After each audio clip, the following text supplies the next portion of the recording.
Esmeralda had, in fact, left the amusement park. She didn't know Harry Potter. Why should she care whether he got wet or cold? Yet after walking away for a while, she found herself turning back.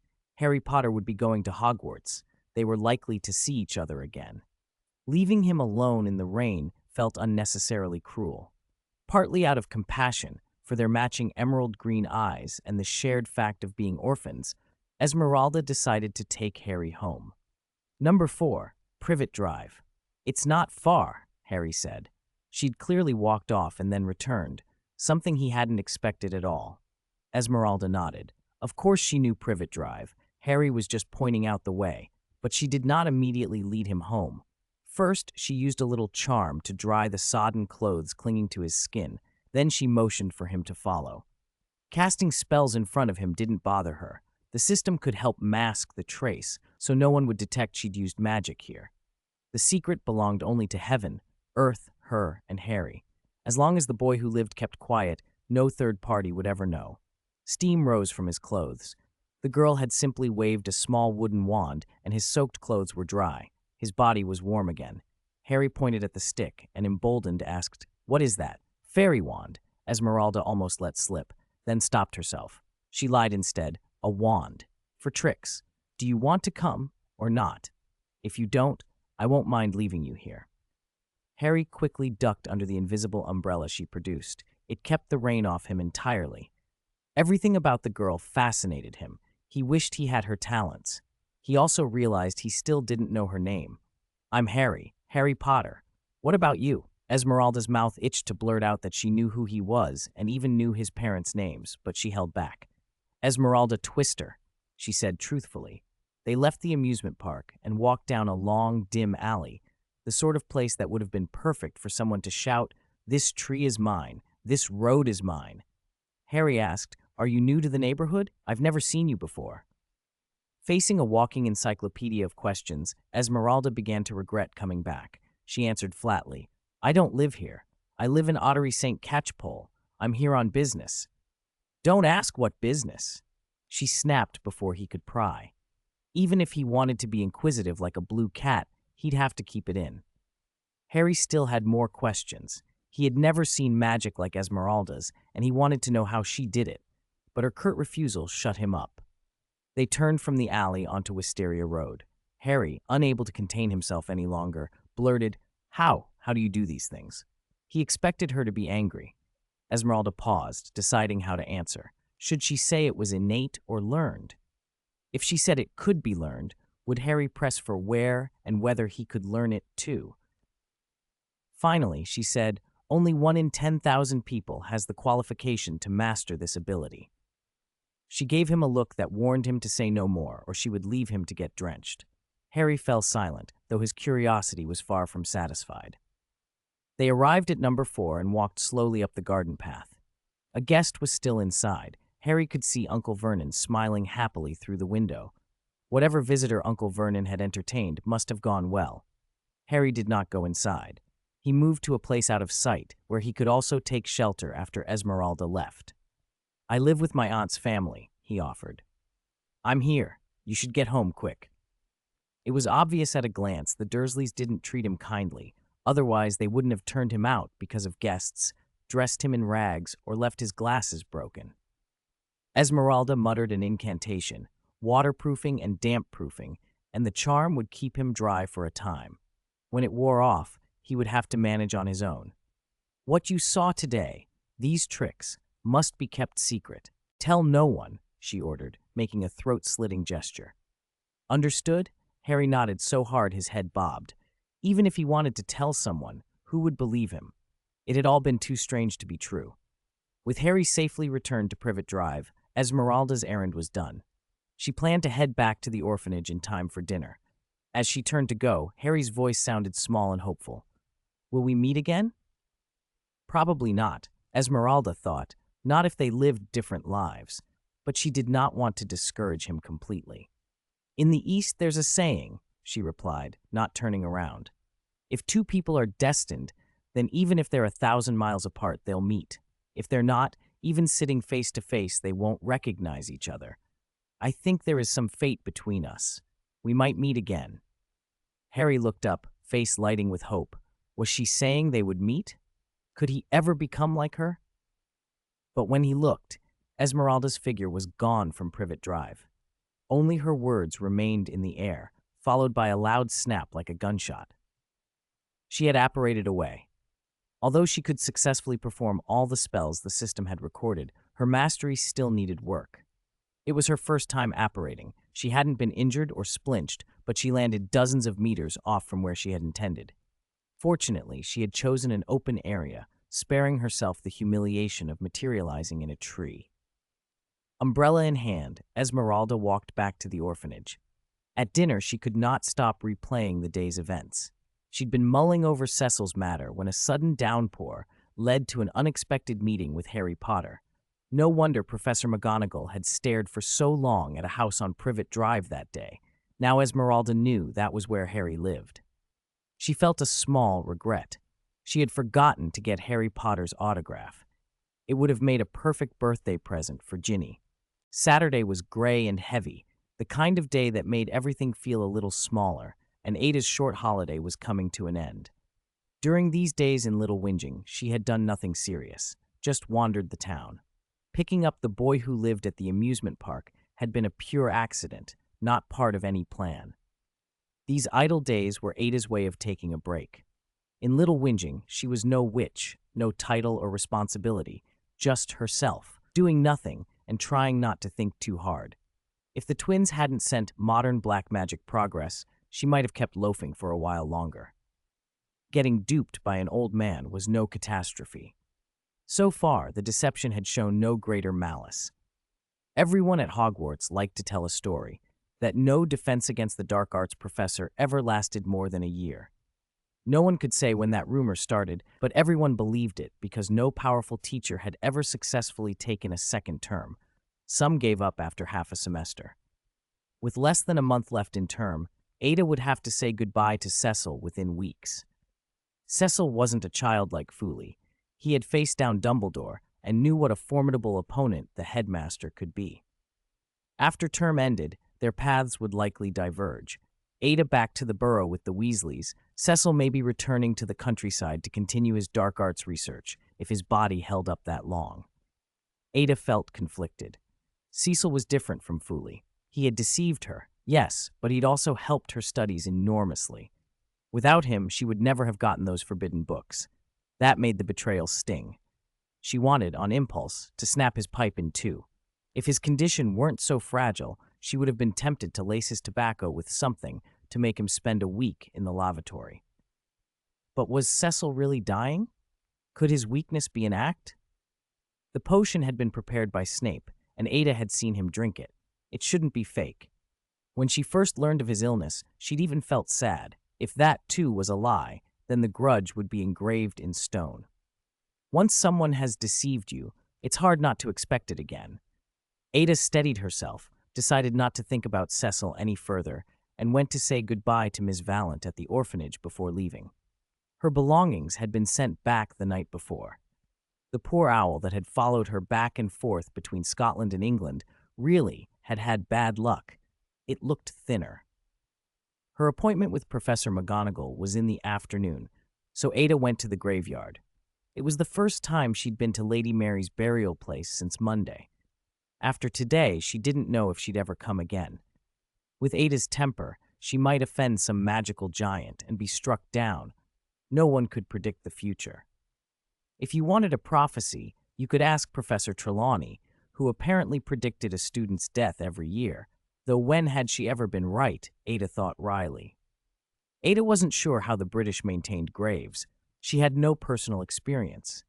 She knew burning paper money wasn't common here, so she brought only white wreaths. Don't ask where they came from, she wouldn't say, but they certainly hadn't been purchased. Standing before Lady Mary's stone, Ada felt little sorrow. Wandering had helped. It had loosened many burdens and quieted old anxieties. From now on, she would simply be Ada. All the unpleasantness of the past, together with Lady Mary, belonged now to that small grave, sealed beneath cold earth. She sensed someone approaching and tightened her grip on her wand. Wherever she went, she kept it close, ready to draw.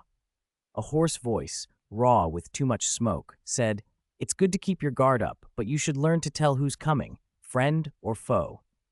Ada turned. Cecil stood there, packing tobacco into his pipe. He looked exhausted. His complexion was paper-thin. Ada kept her wand raised. His sudden appearance only sharpened her suspicion. Cecil struck a match, drew in a long puff, and blew out a thick stream of smoke. He watched her with an odd little smile. "Seems you already know everything," he said. They had argued before, then about his illness. Now the subject was his deception. "I read a book that says the exact opposite of what you told me," Ada said. "Which am I supposed to believe?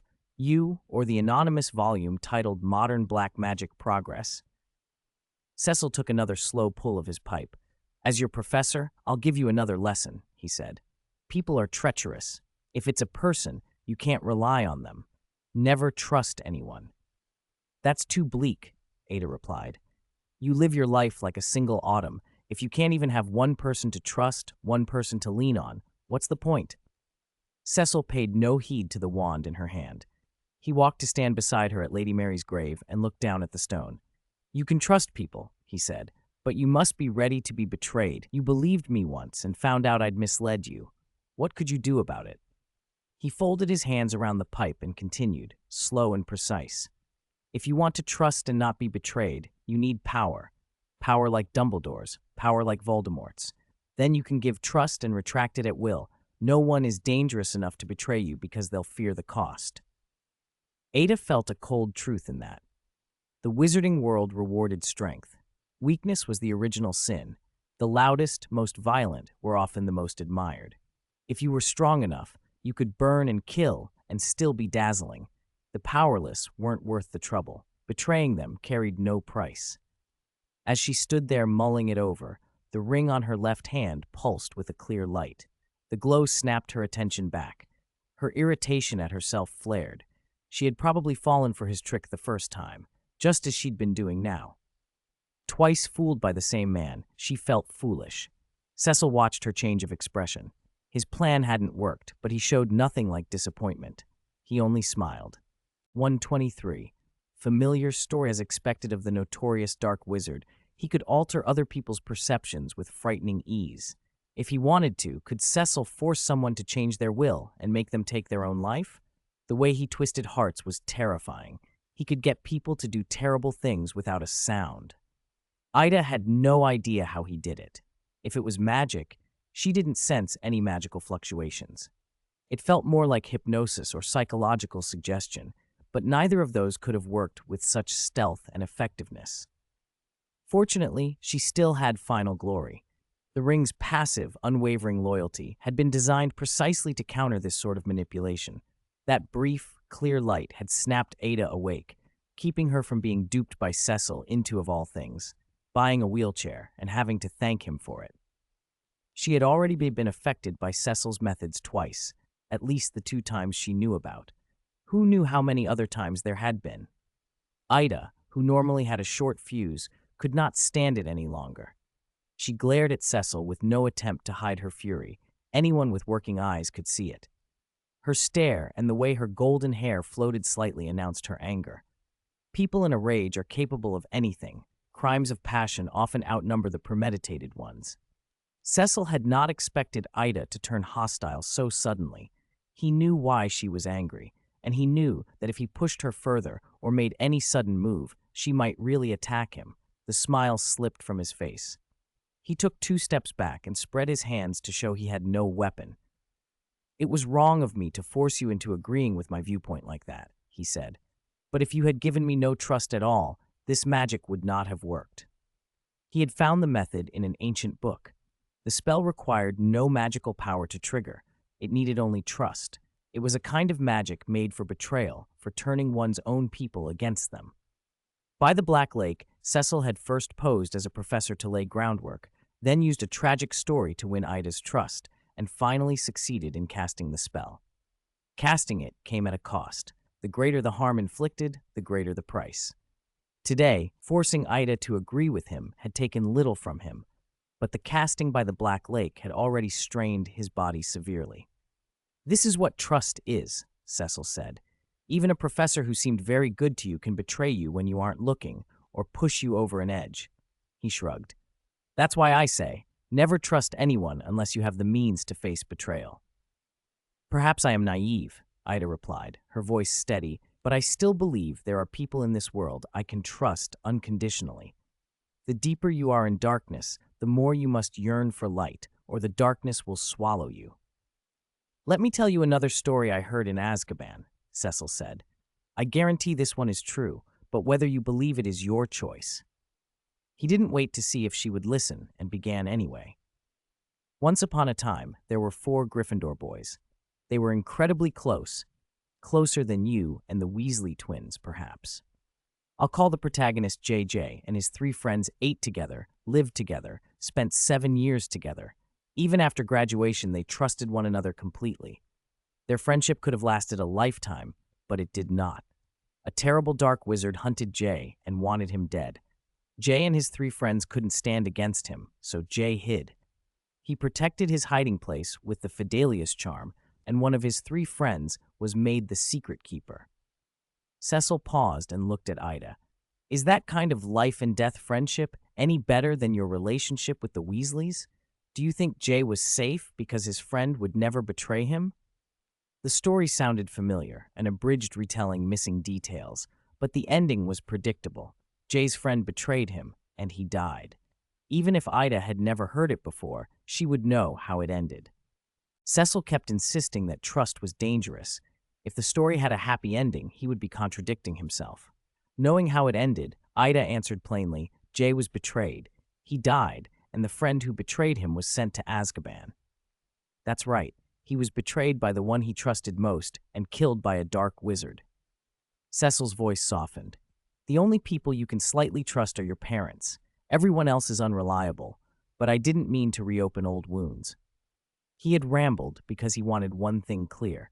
She should trust no one unless she had the strength to endure betrayal. The idea was dark and selfish, but it matched a harsh reality. Facts often hurt to look at. Have you truly never trusted anyone? Ada asked bluntly, dropping formalities. Cecil lowered his head and was silent for a long time. After a while, he said, I did once. She betrayed me. She was also the first person I killed with dark arts. He left it at that. Decades had not healed the memory. He did not want to speak of it further. He glanced at the sky and murmured, It's about time. What? Ada didn't catch him at first. His voice was almost too soft. You and I should leave the graveyard. Professor McGonagall will come for me this afternoon, Ada said. I'm not going anywhere until I see her. Cecil had lost any credibility with her. She would not follow him. If you don't want Madame Mary's tombstone to be damaged, he added gently, you'd do well to come with me. Those words sounded like a threat to Ida. He was using Madame Mary's grave to force her compliance.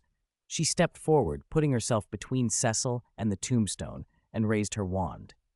If you want to go, go by yourself. I won't leave with you. Professor McGonagall will be here any minute. Raising her wand was an unmistakable break with him. She even invoked McGonagall's name to intimidate Cecil. He felt he had overreached. He should not have used that spell. Things had become complicated. Ida had always behaved obediently around professors.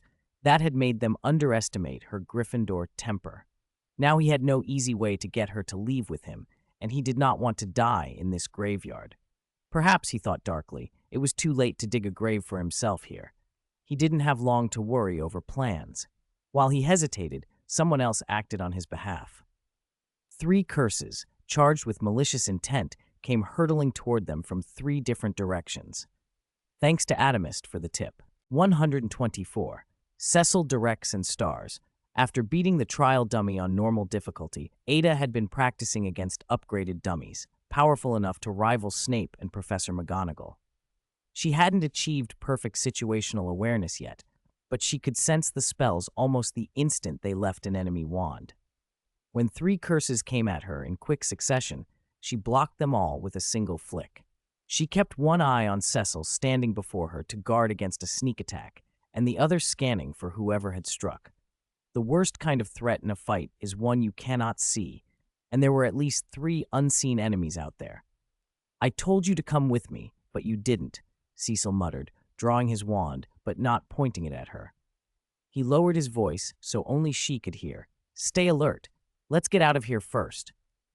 Ada nodded and followed him slowly toward the edge of the graveyard, but she didn't drop her guard. She trusted no one, not even Cecil. For now, the attackers held back, and Cecil seized the opening. He grabbed Ada's hand and apparated them away from the graveyard. They reappeared in an open area some distance from the tombstones. Cecil couldn't have apparated Ada straight out of Little Whinging, even if he'd wanted to. And even if he'd been able, he wouldn't have, because these attackers had been arranged by him. Cecil had been trying to cure a wasting illness with dangerous dark arts transfigurations. The attempt had backfired. It didn't heal him and had nearly killed him outright. Dumbledore had found him at that low point, had him detained, and eventually brought him before choices he couldn't refuse. Cecil didn't hate Dumbledore. If anything, he felt grateful. Dumbledore left after their first meeting, but returned the next day with Snape's potion, explaining its effects and risks and offering Cecil a place at Hogwarts. Cecil still had unfinished business, so he drank the potion, regained his strength temporarily, wrapped up what needed doing, and then came to Hogwarts to wait out whatever time he had left. During that time, he and Dumbledore spoke at length about the dark arts, about souls and resurrection. Cecil told Dumbledore everything he knew, and once the school year began, he continued to seek any knowledge related to souls and coming back from death. Because he spent so much time with Dumbledore, he noticed the headmaster's concern for a second-year student, Ada Trist. Cecil began to watch her too. He soon realized there was something unusual about her. She was rare talent. He thought it a shame if she never learned the dark arts. That led to the trial by the Black Lake and even an argument with Dumbledore. Cecil asked Dumbledore why he cared so much for Ada, but Dumbledore withheld the reason. He only forbade Cecil from teaching her the dark arts unless she asked for it. That restriction explained Cecil's signature, allowing her into the restricted section, and his constant pushing of dark arts texts on her. He failed to make her his disciple, but he understood why Dumbledore kept such a close eye on her. She might do great things. That was why they stood in the graveyard today, because Cecil, knowing his life was nearly spent, wanted to help Ada one last time. He didn't want to leave Dumbledore or himself owed anything. He had arranged the attackers himself, enemies with a burning hatred who would gladly skin him alive. They'd been given the location. By him. This was the lesson he'd prepared, a baptism of blood. In his eyes, a genius needed life and death trials to be forged. Whether Ada lived or died wasn't part of his calculation. To a dark wizard who viewed ordinary human life with contempt, death was simply part of the cost. If she wanted to live, she would have to defeat everyone there. 4 figures in robes and hooded cloaks came forward and took positions around them. Ada didn't know whether Cecil could still fight or whether he would stab her in the back. She ran worst-case scenarios through her head, 1 against 5, 1 against 4. Could she survive? Her pulse raced, not from fear but from excitement. She was ready for the fight. Glover Cecil, the tallest man, called out, easily 6'5", "Today we kill you to avenge our dead." A somewhat plump man sneered, "Go on, run. Hide in Hogwarts forever if you've got the guts." A thin, stick-like man spat, "We won't let you die easily. No proper torture, no satisfaction for me." Opposite Ada, a hooded woman's voice spoke up. "Isaac, there's a girl here too. What do we do with her?" "Anyone close to Cecil isn't a good sort either.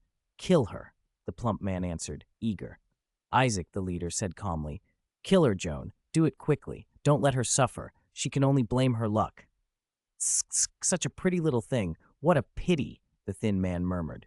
"Shut up, you bastard," Joan snapped, glaring at the thin man. "You decide everyone's fate like you're the only one here. It would be awkward if I had to kill all of you later." Cecil smiled. "Oh? Which of your relatives did I kill, exactly? Never mind. I've killed so many people I don't even keep count." He turned to Ada, still smiling. "Miss Trist, they're going to kill you too. Don't you have anything to say? I remember you weren't usually so mild-mannered. Not scared yet, are you?" "Save the childish provocation," Ada snapped, glaring at the thin man. His tsk-tsk had annoyed her deeply. She would deal with him first. The Avengers' faces were serious under their hoods. They had come because someone had told them Cecil was dying. Otherwise, they wouldn't have risked confronting him with only 4 of them. "Even a broken ship has 1,000 nails," no one took a chance. Compared to them, Cecil looked relaxed, even casual, twirling his wand between his fingers. Ada's heart pounded with anticipation. She wanted this. Either she would take them all down, or they would take her down. She felt no fear. Chapter 125. There's always a first time for everything. The four men led by Isaac were after Glover Cecil, revenge that had nothing to do with Ada. She could have stayed out of it and saved herself the risk. But earlier in the graveyard, when the attackers ambushed Cecil, 3 deadly spells had washed over Ada as well. If she hadn't reacted fast, then she would have been killed.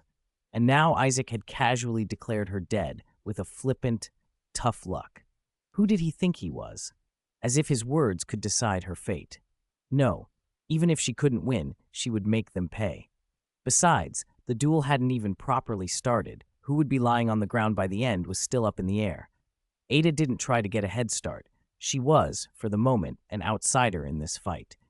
If they attacked her, then whatever she did in response would be justified. She hadn't thrown the first blow.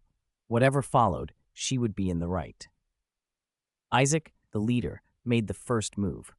His wand spat a bolt of red light straight at Cecil. The stout man and the skinny man lunged at Cecil as well, leaving Ada, the lone woman, opposite the other woman, Joan. Cecil truly lived up to his reputation as someone Dumbledore might have respected. Even in a tight spot, he wasn't the sort anyone could bully. He spun his wand, slinging spell after spell at 3 opponents, and bit by bit gained the upper hand. Joan wasted no time on Ada. She fired a green light that hit like a killing curse, clear intent to end Ada instantly. The killing curse kills clean and quick. One could call it merciful, nothing prolonged. But Joan had underestimated Ada. Ada sidestepped 2 paces and the curse hissed past. She answered with a stupefy and then a crushing spell. This was only Ada's second real fight with another human wizard. She was more excited than cruel. So she held back from the darker techniques the system had taught her and used only the spells she knew best. Joan wasn't a delicate flower. She blocked both spells with a shield charm.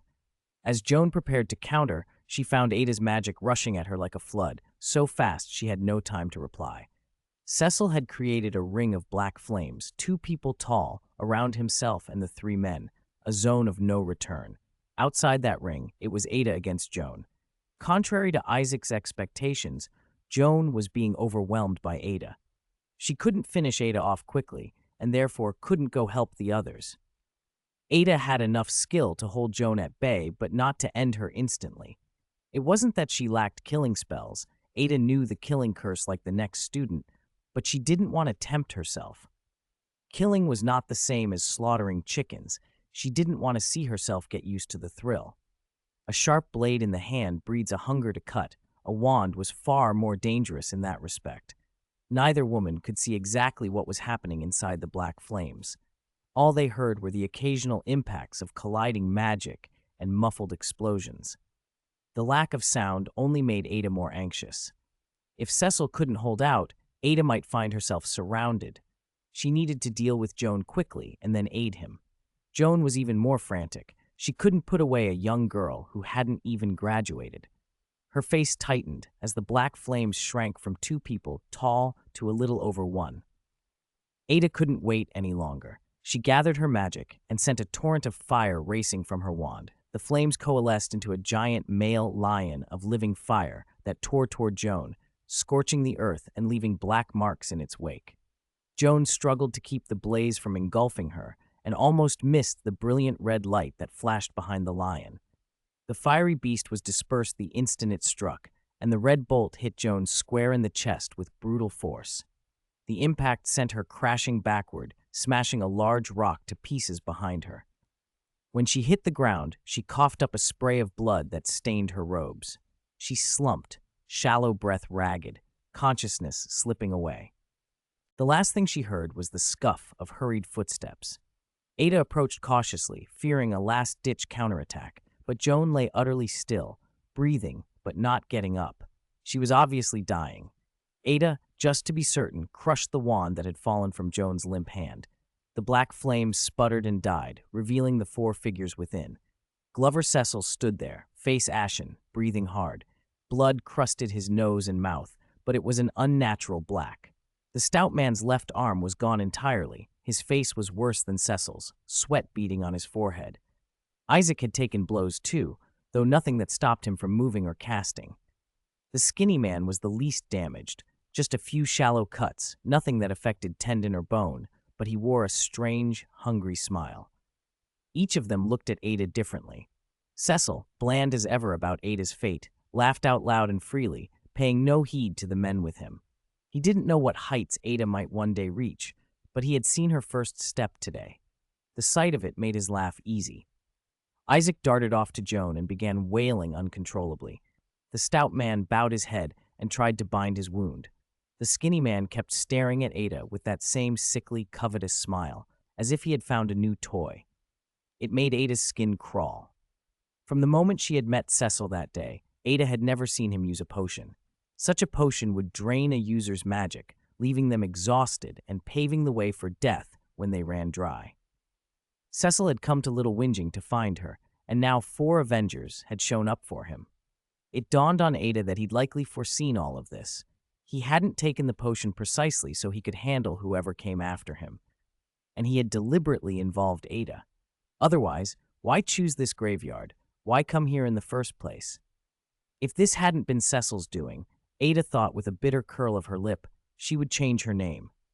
She turned her gaze back to the skinny man and felt pure loathing. The way he smiled at her, the way he stared, it made her blood boil. Since she had already broken Joan's life, killing one felt no different than killing 2. Later, she vowed she would make sure to personally slaughter that disgusting man. Thanks to reader 2205271757218852 for the reward. Nothing left, truly not a drop left this time. Before their revenge could even succeed, Isaac and his 3 companions had already taken losses. The only small mercy for them was that Cecil was genuinely gravely ill. His frequent retching of foul black blood made that painfully clear. Worse, the young girl they had dismissed as nothing more than a nuisance possessed strength far beyond an ordinary opponent, and her threat was closing in on Cecil. A tense silence fell over the clearing, broken only by heavy breathing and insolent snickers. But peace was short-lived. The 4 had come for vengeance, and now, with casualties, retreat was no longer an option. Isaac stalked forward, teeth bared, voice like a grind of stones. "I'll kill you, all of you. If you want to kill others, you'd better be ready to be killed yourself," Ada said with scorn. "How old are you? Even I know that." Ada feared no one in a war of words, except Snape, who had taught her just how sharp and dangerous English could be. Isaac's face was red with fury. Reason had entirely abandoned him. Kill others, he presumed, but they could not fight back. No such logic existed. Ada wouldn't indulge his tantrum. She was furious too. "You started this. Either come kill me, or shut up." Cecil, having coughed up more black blood, managed a raucous clap and laugh before another bout of coughing cut him off. "Cough, cough. Well said. Make every person who underestimated you pay." "Shut up." Ada snapped back. She wouldn't let Cecil off, even in jest. Cecil's smile faded. He wasn't angry. He'd gotten Ada into this predicament himself. Her retort was only natural.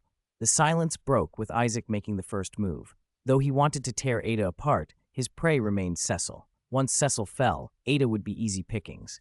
With Ada engaged, Cecil did not have to fight 3 attackers. He was facing 1.5 opponents, one being the relentlessly furious Isaac, the other the stout man who'd lost his left arm and was barely holding on. Ada dueled the lanky man. Both combatants were satisfied with their matchups and determined to kill. Ada reverted to a familiar tactic. A fiery lion materialized and lunged at the lanky man as her wand sent out a rapid stream of Stupefy, Crushing Spell, and Expelliarmus. The roaring lion and the barrage of spells unnerved him. He had watched the girl defeat Joan and still not taken her entirely seriously. After this exchange, he changed his mind. Although he parried every blow, the attack let Ada measure him. She couldn't claim certain victory, but she felt about 80% confident. The only worry was how long it would take. Ada rediscovered a weakness. She could not cast silently like some of the others. She had to speak her incantations aloud, which slowed her and gave opponents time to react. That one shortcoming, she knew, could be fatal against a truly skilled wizard. Learning silent casting moved up her priority list. Chanting spells mid-battle was too cumbersome. Sandstorm! Ada cried. A fierce wind tore up sand and grit that stung the lanky man's eyes and blinded him. Stones whipped at his face. Ada hoped to end the fight quickly while he was disoriented. But just as she prepared another spell, an instinctive danger sense flared. She twisted away, and a pale shield expanded from her left hand. A red glowing curse struck it with a dull thud and was absorbed. The spell had come from the bleeding stout man. Exhausted and barely able to move, he had hidden at the side, distracting Cecil and lending support to Isaac with underhanded interference. Seeing his ally threatened by Ada, he seized a fleeting opportunity and fired a stupefy at her. The chance was brief, but it robbed Ada of the moment she needed to finish the lanky man. The lanky man recovered from the sand and struck back in desperation. His counterattack was brutal. Crucio and the killing curse hurled in quick succession. A single contact would be fatal, so Ada was forced into cautious defense, momentarily abandoning the stout man who'd ambushed her. All four Avengers were competent. Their spell repertoire and application were formidable. Had they not been, they wouldn't have dared seek out Cecil. But their opponents were even more dangerous. A dark wizard with decades of experience who could stand against Dumbledore, and an astonishing prodigy who had trained relentlessly for only 2 years. Their defeat was hardly surprising. Ada didn't relish defense, but her shield was stronger than most. A year of being flayed by training puppets had hardened even the dullest student. Ada had benefited. The lanky man's unforgivable curses caused no lasting harm. They slammed into a shield charm or into the light barrier and occasionally even rebounded, leaving him rattled.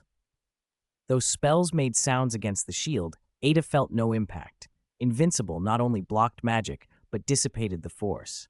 Knowing that endless defense meant eventual loss, Ada struck back. The ground beneath the lanky man split, vines erupted and snaked around him, binding him tightly. Ada's left hand made a grasping motion, and a huge sphere of earth and sand began to coalesce above her palm, swelling as it rose. She pointed at the trapped man, and the sphere plummeted straight down. Ensnared by vines, the lanky man could not move or apparat. With no escape, he watched helplessly as the orb grew monstrously in the sky. Thoughts raced through him. He shouldn't have joined Isaac. When Joan fell, he should have apparated away. Had he left, he wouldn't be facing death now. Ada didn't wait to see if the blow landed. Without a backward glance, she apparated away from her spot. Left behind, the exhausted Cecil could no longer match Isaac. With the stout man's interference and Isaac's fury combining, their long-sought revenge was on the verge of succeeding. To help Dumbledore one last time, to repay a debt, and to teach Ada a lesson, Cecil had plotted for a long time. It was that plotting that led to today's confrontation. But he had miscalculated in 2 crucial ways. First, he hadn't expected the 4 people who came for revenge to be so powerful, especially Isaac, who stood out even among Aurors. Second, he had underestimated his own physical limits. The spells he cast drained him faster than he'd planned. He couldn't finish his opponents quickly, and the longer the fight dragged on, the worse his condition became. It was a vicious cycle and a disaster. Cecil was not a strategist, he was a killer. If Ada's power hadn't exceeded his expectations, the grass would already be growing over their graves. Well, Isaac probably wouldn't have bothered to dig graves for them. Isaac was relentless, and with the heavy-set man constantly harrying him, Cecil had no immediate solution. Each time he pushed himself to cast a stronger spell, his face paled a little more. Isaac, by contrast, seemed to grow stronger as the battle wore on. With Turner Boo Bryan, the fat man, keeping him protected, Isaac's attacks only became more precise. Isaac thought, soon, once I kill Cecil, I'll go after that girl. Wait for me. He never got the chance. A loud bang shook the ground. Isaac, Turner, and Cecil froze and turned toward the sound. A huge ball of sand and earth crashed down, gouging out a large pit. The skinny man and Ada had vanished. Hey, what are you staring at? A clear wind chime voice asked. Before Turner could turn, he felt a wand pressed to his temple. Ada had apparated behind him, using the noise of the impact as cover. She hadn't forgotten Turner's earlier sneak attack. She never forgave slights easily. Say goodbye to this beautiful world, she whispered, a cold, almost amused voice. Innumerable spells. There was no dramatic explosion of countless magics, A small, magically formed marble slipped from the air and drove through Turner's skull. He died instantly. No, Isaac's howl cut through the clearing. Seeing Ada standing there, he understood what had happened. Turner Boo-Brien, whom Isaac had brought along, was dead. Rage twisted Isaac's face. "I'll kill you! I'll kill you!" he roared, eyes bloodshot. Cecil stepped in front of Ada. "I'm your opponent," he said, trying to block Isaac from going after her. "Then I'll kill you first." Isaac snarled and threw a killing curse at Cecil. The two of them tangled again. Spells flashed, collided, and exploded. Ada didn't concern herself with their struggle. At that moment, two small mechanical dings rang in her head. Host successfully killed Peter Lauren. Reward has been issued. Please check it. Host has successfully killed Turner Boo-Brien. Reward has been issued. Please check it. The urges that had driven Ada to act flamed, and then were interrupted by the dinging. She knew what she had done. 2 lives had been taken, and she knew that if it happened again, she would be even more decisive. The killing hunger ebbed, replaced by something else, fear. She had always had a basic reverence for life. This was her first time taking another's. She could not pretend it was nothing. Holding the power to decide life and death forced her to rethink herself, to find a new balance. But there was no time for introspection. Isaac needed to be dealt with now. She moved forward to help, but Cecil waved her away. "Get out of the way," he barked. "This is my fight." With Turner gone, Cecil managed to stop slipping. He had a deep, practiced command of the dark arts. If his body had been up to it, he could have handled all 4 of them. As it was, he had to make do with what he had left. The flames he summoned burned with an intensity that made the air shimmer. So bright, Ada had to shield her eyes, and so hot, she had to take steps back. Under Cecil's control, they coalesced into a monstrous chimera, the head of a lion, the body of a goat, and a thick python for a tail. It breathed fire in waves that could have burned the world.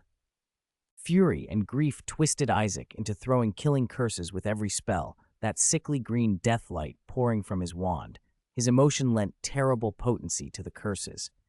Each curse struck the chimera and weakened it a little. The clearing became a blasted field of craters from spell collisions and explosions.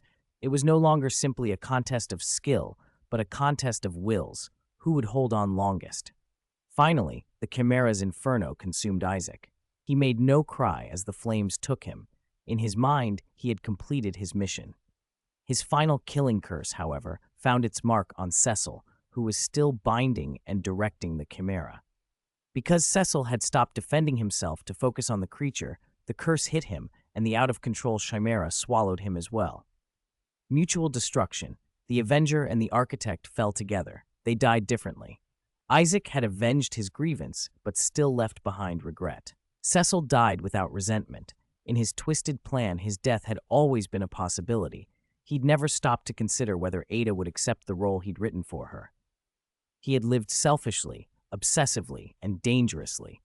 Even in his final moments, he taught, or tried to teach, Ada the lesson he thought mattered most.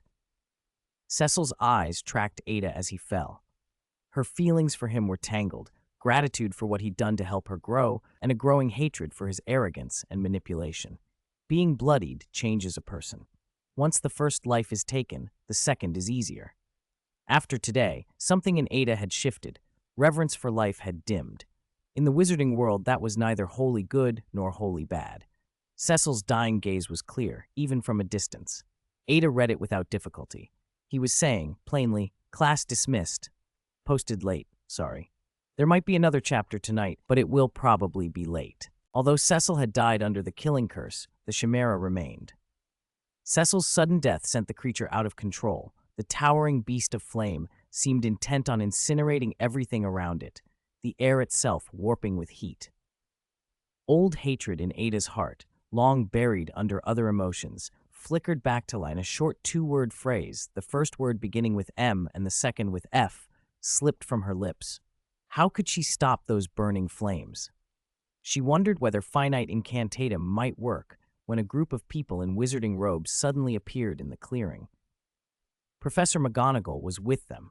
They arrived just in time to see the chimera spewing its rage. One unfortunate young wizard in the group was swallowed by fire at once. The newcomers ignored Ada, who was still alive on the edge of the clearing. Instead, every one of them plunged their wands into the ground. A curtain of light rose up and wrapped around the chimera, enclosing it completely. The giant beast lifted its head in an inarticulate roar, but under the combined control of the group, it slowly dimmed and finally dissolved into nothing. While the others worked to contain the flame beast, Professor McGonagall hurried straight to Ada's side. She turned her over, examined her thoroughly, and only when she was sure Ada was alive did she let out a shaky sigh of relief.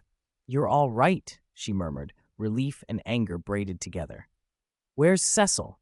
Ada had never seen McGonagall like this, so furious. She felt sure that if Cecil were alive, the professor might have torn him apart with her hands. Ada pointed to the body on the ground. "He's over there." The Chimera's fire had not reached where Ada and Cecil had been standing, so Cecil's body was intact.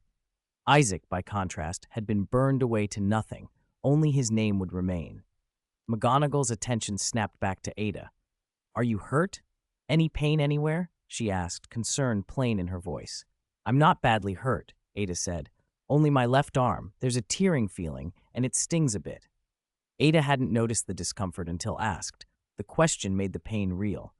McGonagall gently rolled up her sleeve. The left arm was swollen. Even a light touch made Ada wince, but the wound looked minor. "Cecil snuck out of the school," McGonagall said after a moment, having checked Ada over. "If Dumbledore hadn't found out, I'm afraid he never would have come back."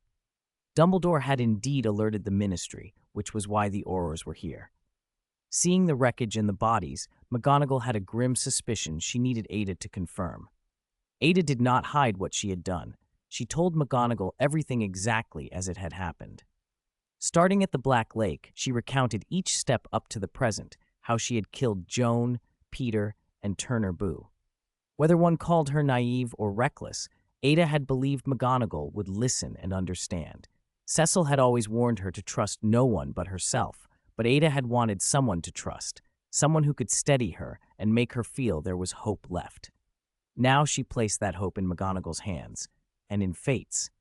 How her future would turn out was, for the moment, entirely in Minerva McGonagall's judgment. "Ada," McGonagall said quietly, bending to meet her eyes, "look at me and tell me, are you telling the truth?"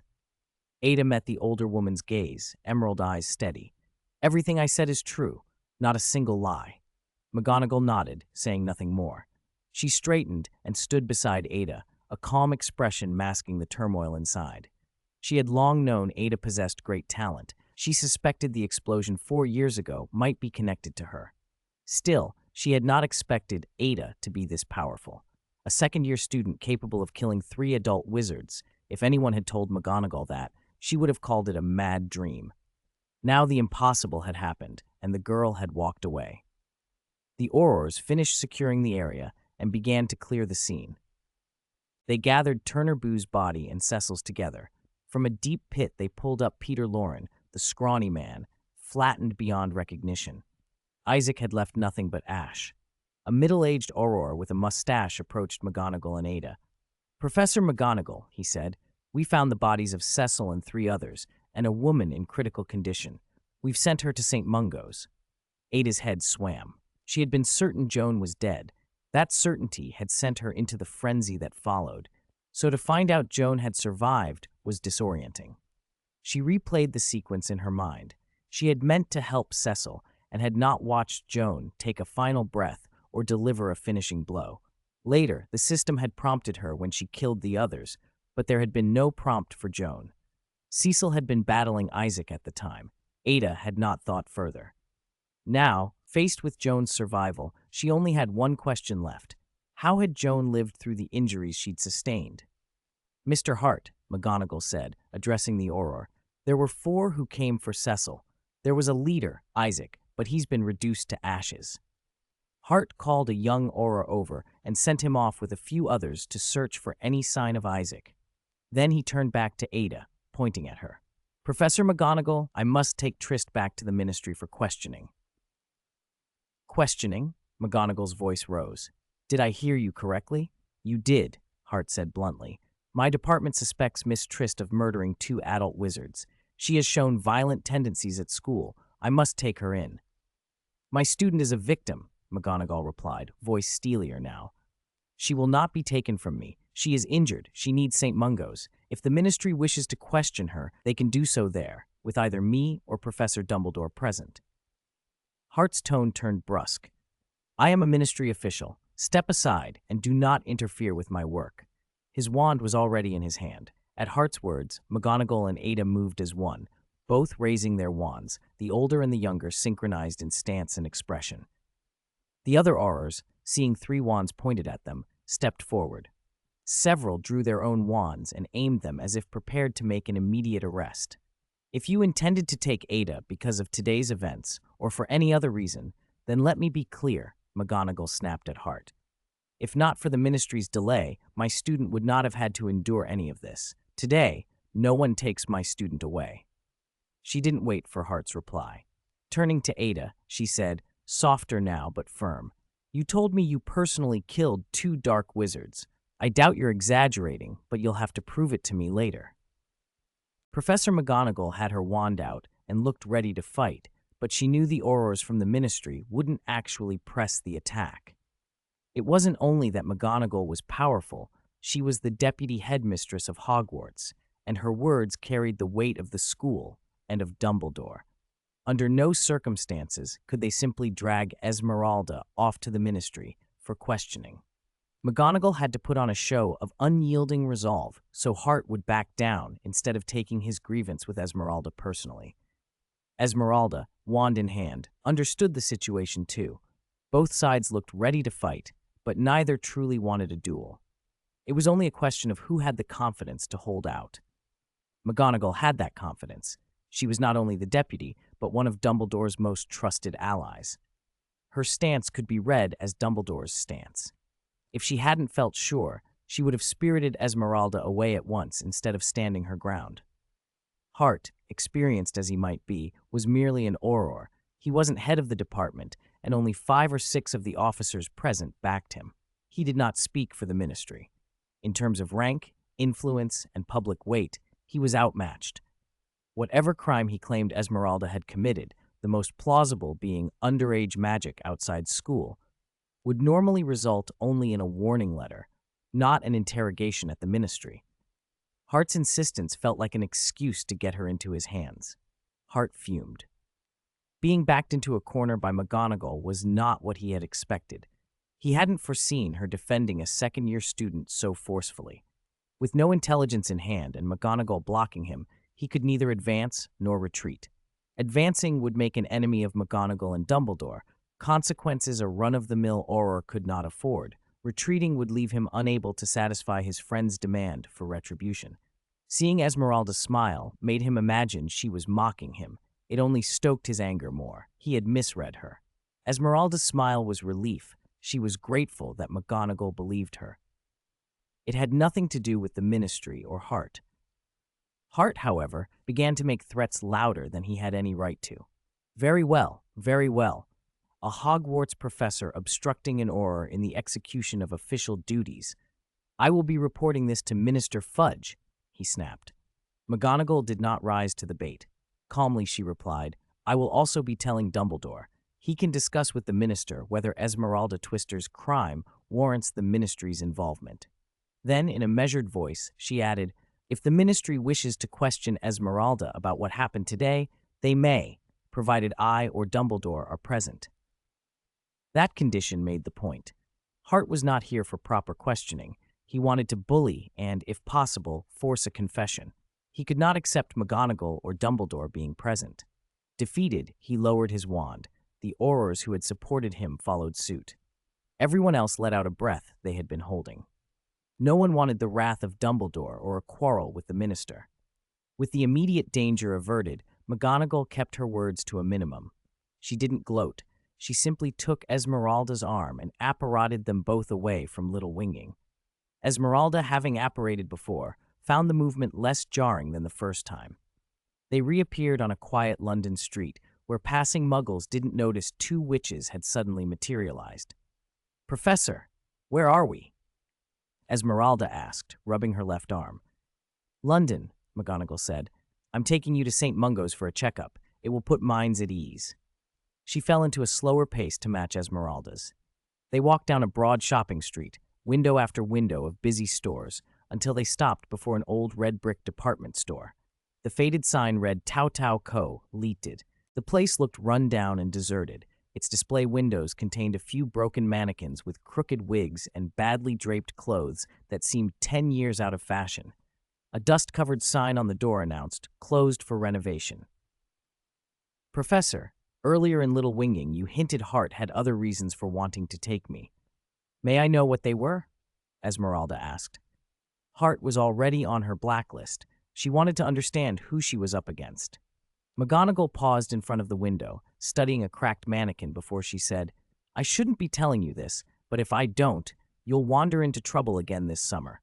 Hart isn't pure blood, but he has connections to many pure blood families. Benedict Fooley's uncle even owes him a favor."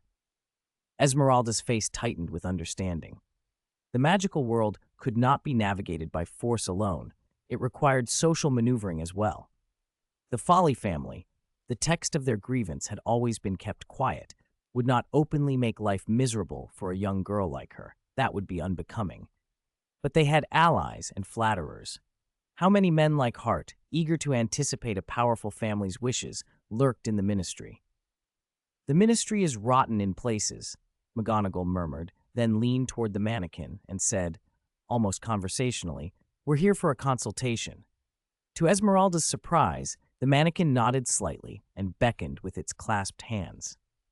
McGonagall pulled Esmeralda forward, and they walked straight through the glass, vanishing from the street as if passing through platform 9 3/4. Inside, St. Mungo's waiting room was crowded. Rows of wobbly wooden chairs held witches and wizards, some looking ordinary, others with odd extra limbs or strange appendages. The scene could have been described as, "Hell is empty, and all the devils are here." McGonagall stopped a witch in green robes, embroidered with a cross of wands and bones on her chest, and spoke a few words. The woman led them out of the noisy waiting area and through a back door up to the spell damage ward on the 5th floor. Esmeralda was left sitting in a small, quiet office while McGonagall spoke with a healer outside. She wasn't privy to their conversation. She only sat on the plain chair, waiting, wondering what would be decided next. 130. St. Mungo's Hospital for Magical Maladies and Injuries. St. Mungo's was founded in the early 17th century by the famous healer Mungo Bonham. Its emblem was a cross of bones and wands. The hospital treated wizards and, when curses or magical accidents spilled into the Muggle world, it admitted Muggles as well. Unlike Muggle hospitals, St. Mungo's was divided into departments for artifact accidents, creature-induced injuries, magical plagues, potion and plant poisoning, and on the 5th floor, spell damage. Above that, on the 6th floor, were the tea room and the shops. Ida had noticed portraits of famous healers on the walls. One she knew well was Delis Derwent, the silver-haired witch who'd served as a healer from 1722 to 1741, and then as headmistress of Hogwarts until her death in 1768. Derwent's portrait hung both at St. Mungo's and in the head's office at Hogwarts. Ida had barely been seated in the healer's office when 3 healers came in to examine her. One muttered diagnostic charms, another ran his hands over her arms and shoulders, and the third moved restlessly around the room. They were unlike the general practitioners Ida remembered, odd, precise, almost clinical. When Professor McGonagall returned, she asked, "How is she? Any other injuries?" "One torn muscle in her left arm and some superficial abrasions," one of the healers reported. "No other wounds. If you're concerned, we can keep her here under observation for a few days to make sure there are no latent injuries or lingering curses." Ida waved them off. She did not want to linger in a hospital a moment longer than necessary. "Professor, I'm fine. I can go back to school whenever you like. They didn't manage to hurt me." She was telling the truth. Joan and Peter Lauren hadn't managed to land a blow. Only the bulky Turner Boo had come close. The tear in her left arm, Ida suspected, was from overstraining when she used wandless magic to hurl a huge ball of sand and stone. Vines had held Peter Lauren fast. He couldn't have broken free, and Ida could have finished him off easily with a spell or a thrown stone. She'd chosen the heavy, unwieldy projectile because of the sound. The massive impact would startle Turnerboo and give her the element of surprise. It had been effective, but costly to her arm. McGonagall accepted the healer's advice. She wasn't indulgent, she was cautious. Instead of a private room, she arranged a less crowded public ward. Ada disliked hospitals, their smells, the memories they carried, so she didn't protest further. The public ward had only 3 other patients.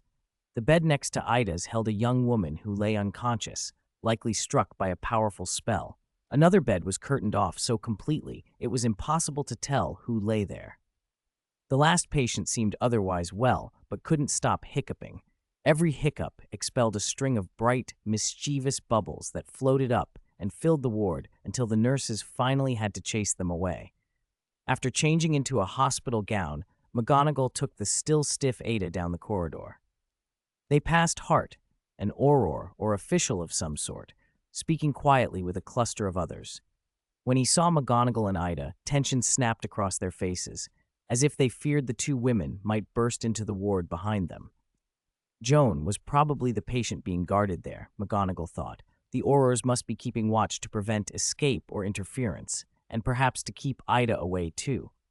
They ignored them and went up to the 6th floor. Ida was hungry. She'd eaten only a hurried breakfast before the day's chaos. In the tea room, they sat opposite each other on a little table piled with necessities. A healer had wrapped Ida's left arm in thick enchanted bandages. The pain had eased considerably. Ida had cake and a large pot of apple juice before her. McGonagall sipped a cup of strong English black tea and nibbled a few plain pastries. "I've told Dumbledore everything," McGonagall said, "and he's taken it from there. Stay here in the hospital, don't go wandering off, and don't try anything heroic. If you want books, I'll bring them to you tomorrow." Ida bristled at the thought of staying, but McGonagall had already reported to Dumbledore during their time in the office. "Can't I go back to school?" Ida asked. Madame Pomfrey could dress this tear. "I don't want to stay here. I miss my 4-poster, the late sun at Twilight Cottage. I miss Fred and George."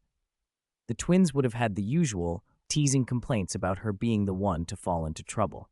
After they'd eaten, McGonagall escorted Ida back to the ward and, with a firmness only the headmistress could display, made her lie down and rest. The bubble-hiccuping patient had been quieted and the ward tidied. The unconscious woman remained as she had been. The exertion of the day had taken everything from Ida, and sleep took her quickly. With McGonagall on duty nearby, she slept without worry. When she woke, it was dark. McGonagall wasn't at her bedside. Ada padded to the ward door. St. Mungo's at night was hushed, the corridors wider and less menacing in the dim light. Voices reached her, a low, urgent conversation in the doorway between Professor McGonagall and a tall, familiar figure. "The minister personally inquired into this," Dumbledore was saying. "The Aurors have taken Joan's account, and the picture is clear. She and her companions attacked Miss Tryst first. The ministry has the facts. Given how difficult a position she was in, any accidental deaths that ensued are not being treated as a crime." McGonagall's message had evidently set Dumbledore in motion. He'd gone to the ministry himself. Minister Fudge had treated the matter seriously, and Aurors had pursued the investigation. Now, with the facts in, Hart's accusations against Ada were falling away. Ida was not only innocent. By defeating 3 dangerous wizards, she had earned praise rather than censure. "How is Joan?" McGonagall asked. "The Aurors have her under guard," Dumbledore replied. "I had hoped to see her, but they wouldn't let me close. She's in very bad shape." "How bad?" "She may not recover. If she does, she'll be confined to bed for the rest of her life." Dumbledore's eyes shifted toward the open ward door, and then, with a small, almost amused lift of his brows, he said, "It seems Miss Tryst is awake." 131. Bringing up old things again. Ada stepped out from behind the curtain, wearing an oversized hospital gown and a pair of slippers. For a moment, Professor McGonagall felt as if she'd been transported back to the first time she'd met Ada. Back when Madame Mary was still alive, and Ada was a 12-year-old who hadn't yet touched magic. 2 years had passed in a flash, and Ada had grown into a witch who could hold her own. "When I woke up and didn't see Professor McGonagall, I came out to look," Ada said. The hospital gown made her sound even more vulnerable. like a sick child whose mother couldn't be at her bedside. And yet the girl before them had already accomplished things many adult witches and wizards could not. The three of them returned to the ward. With a casual wave from Dumbledore, the room hushed. Other patients would not be disturbed, and no one outside the three of them could overhear.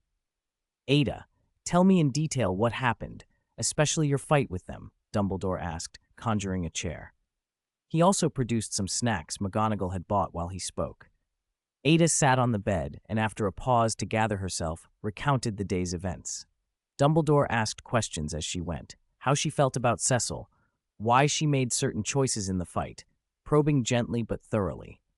When she finished, Dumbledore nodded. "Last year, I was already impressed by your talent. It's been years since I've seen someone with such natural ability." The praise made Ada blush, a rare sight. It wasn't that she'd grown thin-skinned, she simply felt undeserving. Without the system she'd been given, she knew she couldn't have come this far, and her future would have looked far less promising. "She's still not good enough," McGonagall cut in, dampening the moment like a bucket of cold water. "She doesn't keep her head, she acts on impulse, and she's far from mature." She seemed determined to keep Ada from getting too proud. Ada grumbled inwardly. Who, today, had been the one to draw her wand at the slightest disagreement, but she only complained in her head. She didn't want McGonagall to decide to turn her into an alarm clock or a map. "There's no need to be so harsh. Ada still has time to learn and grow," Dumbledore said with a smile, looking at McGonagall. "Minerva, isn't that what we're here for?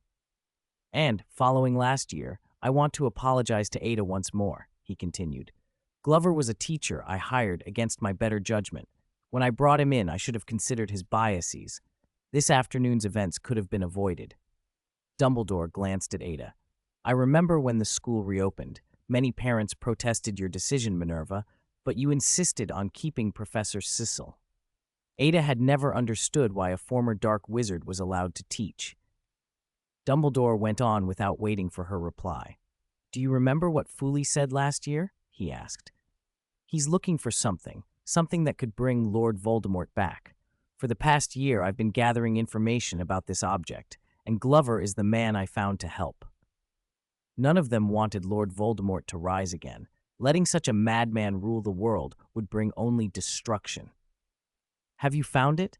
Ada asked. There would be no reconciliation between her and Voldemort. Unless she could hide somewhere no one would find her and live the rest of her life as a coward, he was irredeemable. Dumbledore shook his head. "No, since magic began, the dark arts have existed, two sides to every power. Over the centuries, the writings on the dark arts have piled up. I've only just found a lead. I can't yet say which method Voldemort used." As they continued to talk, Ada realized Dumbledore had laid many plans for dealing with Voldemort's possible return. What he revealed to her was only a sliver of a much larger scheme, just the tip of the iceberg. Even being inside the plan didn't mean she understood its full scope. It seemed Dumbledore had been preparing for this since the day Voldemort fell. He was simply waiting for the right moment to act. McGonagall's manner toward Ada remained stern but affectionate, unchanged by Ada's increased power. To her, Ada was still an immature student in need of guidance. Dumbledore, however, had shifted. Where he'd treated her as a child last year, now he treated her as a gifted witch and conversed with her as an equal. The conversation briefly derailed into something far less grave. The old and the young began arguing about sweets. Whether they were doing it deliberately or simply lacked seriousness was unclear. "Fizzing Whizbees are the best," Dumbledore declared. "You should try them." He spoke with the glee of a man besotted with their sickly, sweet tang. "Mrs. Weasley's fudge is far superior," Ada countered. "It's sweet without being cloying, and it melts in your mouth. Fizzing Whizbees are so sweet they'll make your teeth fall out." She even looked at Dumbledore, as if to check whether his teeth were still in place. "You're still young. You haven't tried everything yet," Dumbledore said in mock gravitas. "You'll understand when you're my age. I'll send you some as a birthday present when your next one comes around." He still toyed with the licorice wand McGonagall had bought for Ada. Ada couldn't imagine living to 100. At 14, she could still lean into childishness, which she did, slapping the bed with her right hand, not daring to use her left for fear of pain, and saying petulantly, "I don't care. Mrs. Weasley's candies are the best." McGonagall was pleased. She liked that Ada retained a streak of childlike behavior. Dumbledore feigned the utmost seriousness. "You're entitled to believe that, but I cannot agree because I haven't tasted them myself." McGonagall's look said plainly, "You're lying." She'd given Dumbledore Mrs. Weasley's toffees back in Ada's first year. Ada had shared some with the professors too, though she hadn't given Dumbledore his personally. Minerva had. Dumbledore had held on to this tiny grievance for years. Ada, never one to back down, threatened, "This Christmas, you'll certainly receive my gift, a huge box of Bertie Bott's every flavor beans, and I'll fill them all with vomit flavor." It was a spiteful gift, full of malice, but Ada suspected Dumbledore would accept it. Vanity can spark strange desires in people at odd moments. Their candy feud put aside for the time being, Dumbledore grew serious again. He had one more question he needed an answer to. "Do you remember an explosion near your orphanage when you were 10? Dumbledore no longer wished to treat Ada like a child and decided this matter should be addressed openly. Ada had heard of the explosion only from other children at the orphanage. The accident that had claimed the original body had happened that same summer, on the day of the blast. She had always wondered whether her arrival had been connected to that explosion. Her memory of the original body was fragmented. It was impossible to confirm whether the magical surge that had saved her caused the explosion. The original child had lost consciousness the moment the surge began. Dumbledore was bringing up the past again. Did he suspect a connection to her? Should she tell him what she suspected? Though the surge had saved the original body, it had also injured it. If there were a next time, would she be the one to die? Questions crowded Ada's mind, and she hesitated, unsure how much to reveal. Dumbledore watched Ada as she thought. He did not hurry her, nor did he use legilimency to pry into her mind. He simply waited quietly for her to answer. Known as the greatest wizard of their age, Dumbledore was certainly a master of legilimency, but he would not invade others' thoughts, nor would he sneak veritaserum into someone's drink.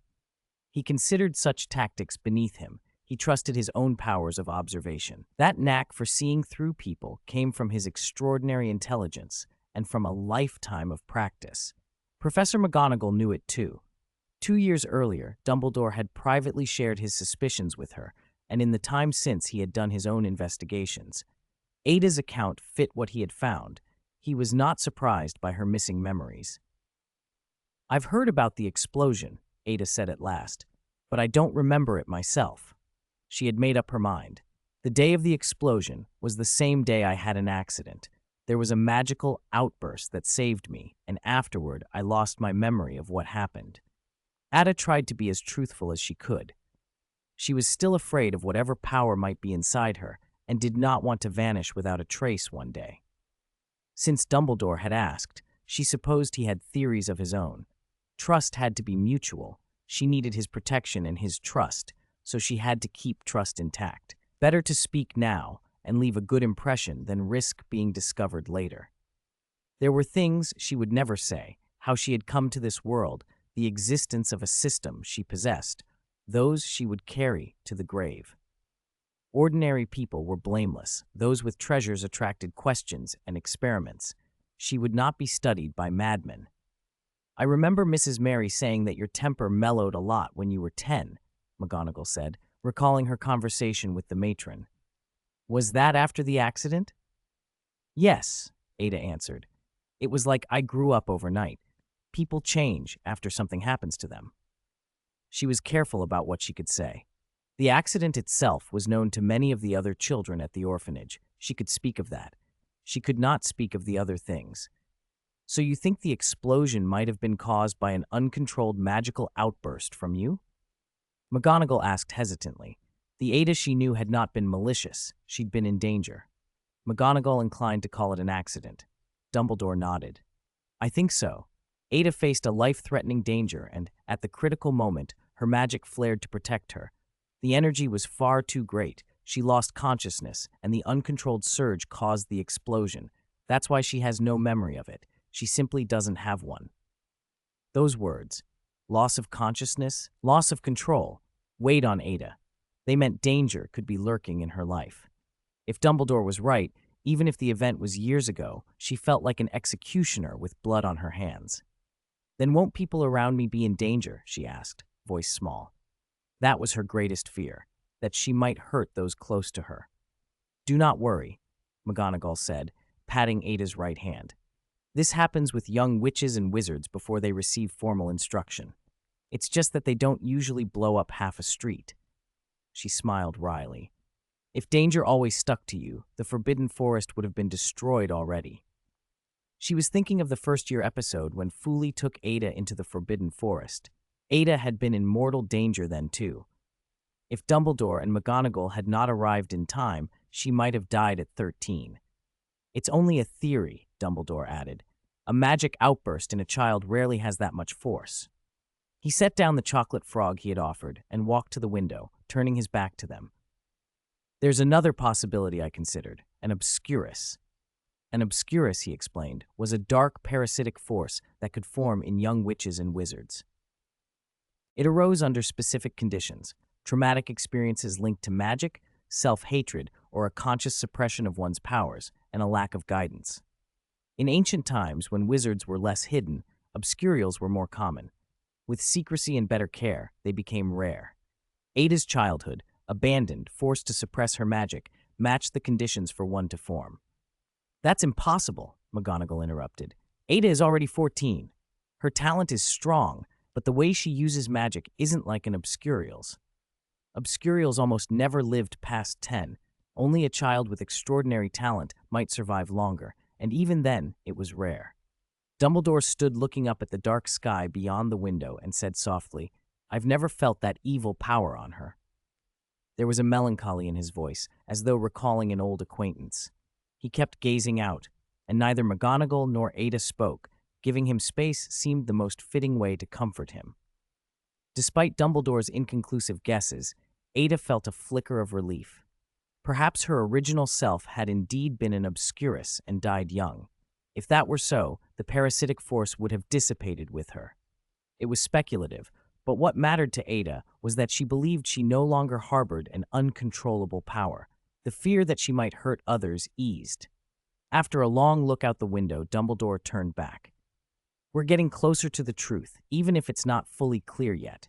It's getting late. I should be going." He lifted the wards he had placed, and the sounds of the wardroom returned to Ada's ears. As he prepared to leave, he added one more thing, turning to her with a small, encouraging smile.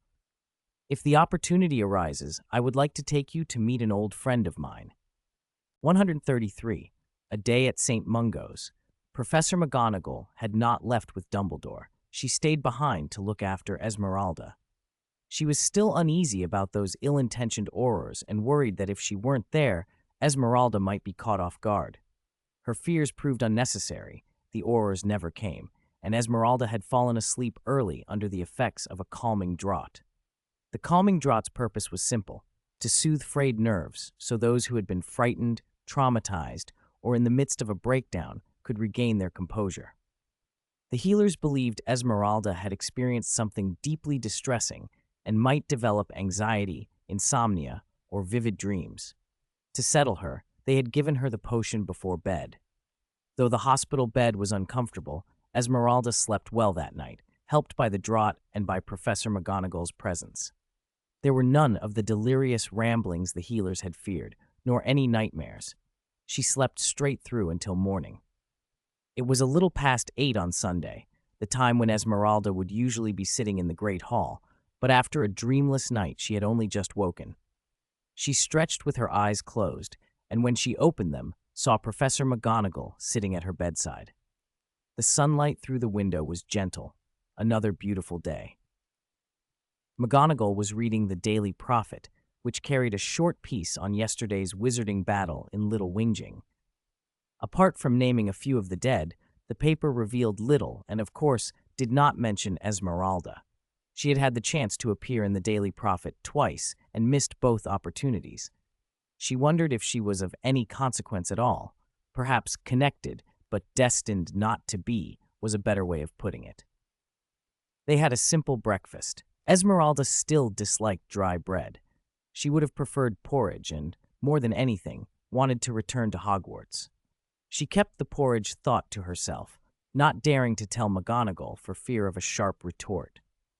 Not long after she swallowed the last bite, 2 people from the Ministry arrived to question her. Hart was not with them. Dumbledore had said Hart had been disciplined, so the visitors were unfamiliar. The witch introduced herself as Amelia Bones, broad-shouldered, square-jawed, with a neat gray bob and a monocle. She and Professor McGonagall clearly knew one another and spoke briefly of someone named Susan. The wizard accompanying her did not introduce himself. He was very tall, bald, dark-skinned, and wore a single golden earring. His voice was low and steady. There was an easy calm about him. Bones led, but her questions were casual and basic.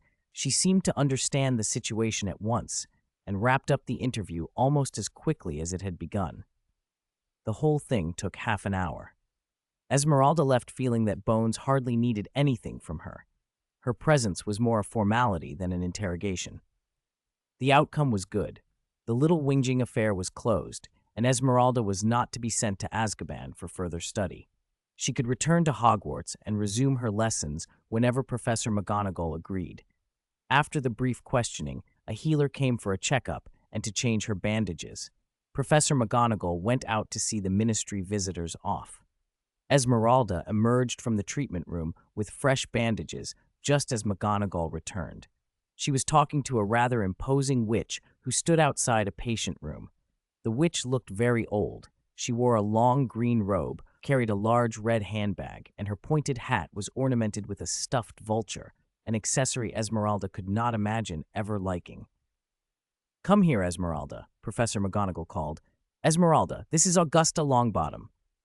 "Hello, Mrs. Longbottom. I'm Esmeralda Twister, Professor McGonagall's student," Esmeralda said, offering a small curtsy. "I've heard Professor McGonagall mention you before." "Probably not in the most flattering terms," Augusta Longbottom said with a dry raise of her hand, then took Esmeralda's offered hand in a firm shake. "Minerva isn't one for favoritism, so it seems she truly likes you." "I'm just here to keep an eye on her," McGonagall said. "If she could cause me a little less worry, I'd consider that a favor." "Come along, Neville," Augusta called into the room. A moment later, a boy with a round, hesitant face shuffled out. He kept his head down and stared at his toes. "Soon Neville will go to Hogwarts," Augusta said sternly. "He is a good boy, but he does not have his father's talent. Frank and Alice were both extraordinary wizards." "He's still young," McGonagall replied gently. "Neville will grow into himself. He'll be a fine wizard, I'm sure." Augusta sighed. "I hope so. The Longbottom name could do with some revitalizing." She put on her long green gloves, took Neville's hand, and they left down the corridor. When they were gone, McGonagall sighed, and Esmeralda asked, "Professor, what happened to Neville's parents?" "Frank and Alice were aurors, well respected," McGonagall said quietly. "Shortly after you-know-who's downfall, they were captured and tortured by Death Eaters. They never recovered their minds." To fall in the hour of triumph is a cruelty that is hard to make sense of. To live on thereafter in a shell of a life is another kind of tragedy. Esmeralda, thinking of it, felt a cold sorrow. If forced to choose, she could not imagine living on that way. Later that afternoon, a Mrs. Weasley burst into the ward, all motherly fuss and concern.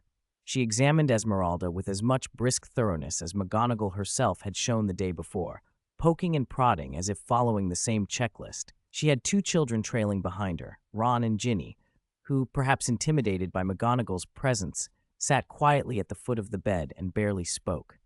"In September, Ron will be going to Hogwarts as well," Esmeralda remarked to McGonagall. McGonagall peered at the boy's mop of red hair and smiled. "Hogwarts will be glad to have him. I have a soft spot for the Weasley boys. Bill, Charlie, and Percy were excellent Gryffindors." Esmeralda almost said aloud, "Did you forget 2? Fred and George," but McGonagall anticipated the thought. "Fred and George are clever," she said with a fond exasperation. "If only they applied themselves a little more to their studies." Esmeralda thought wryly to herself, "Fred, George, your sister did her best today. If your marks slip this year, your bottoms are not safe. 134. Kill reward inside Twilight Cottage, formerly the Shrieking Shack. Ada dozed in a rocking chair by the window. so deep that she didn't even notice ancient runes for beginners had slipped to the floor. Galleon, the cream-colored puppy who looked like his owner, lay curled at her feet, equally asleep. It had been half a month since their return from St. Mungo's. After Mrs. Weasley left the ward that day, Ada, refusing to stay on as a patient, had asked Professor McGonagall if she could be allowed back to Hogwarts. All the checks had come back fine, and McGonagall agreed, so Ada went back that very night. Back at school, Fred and George kept up their usual routines. When it was time to study, they dragged Ada along. When it was time to play, they dragged her out. Not one of the twins offered her a single consoling word. Forget Mary, they didn't even say Mrs. The Gryffindor housemistress had been reduced by their habit to that fat woman guarding the door. They acted as if nothing had happened. They wanted to lighten Ada's grief by pretending things were normal. What they didn't know was that Ada had already worked through much of it herself. Their attempts at cover were ridiculous, especially when they slipped up and made her laugh. Their strained efforts were almost comical, and Ada kept telling them she was fine and that they shouldn't worry about Mrs. Mary anymore.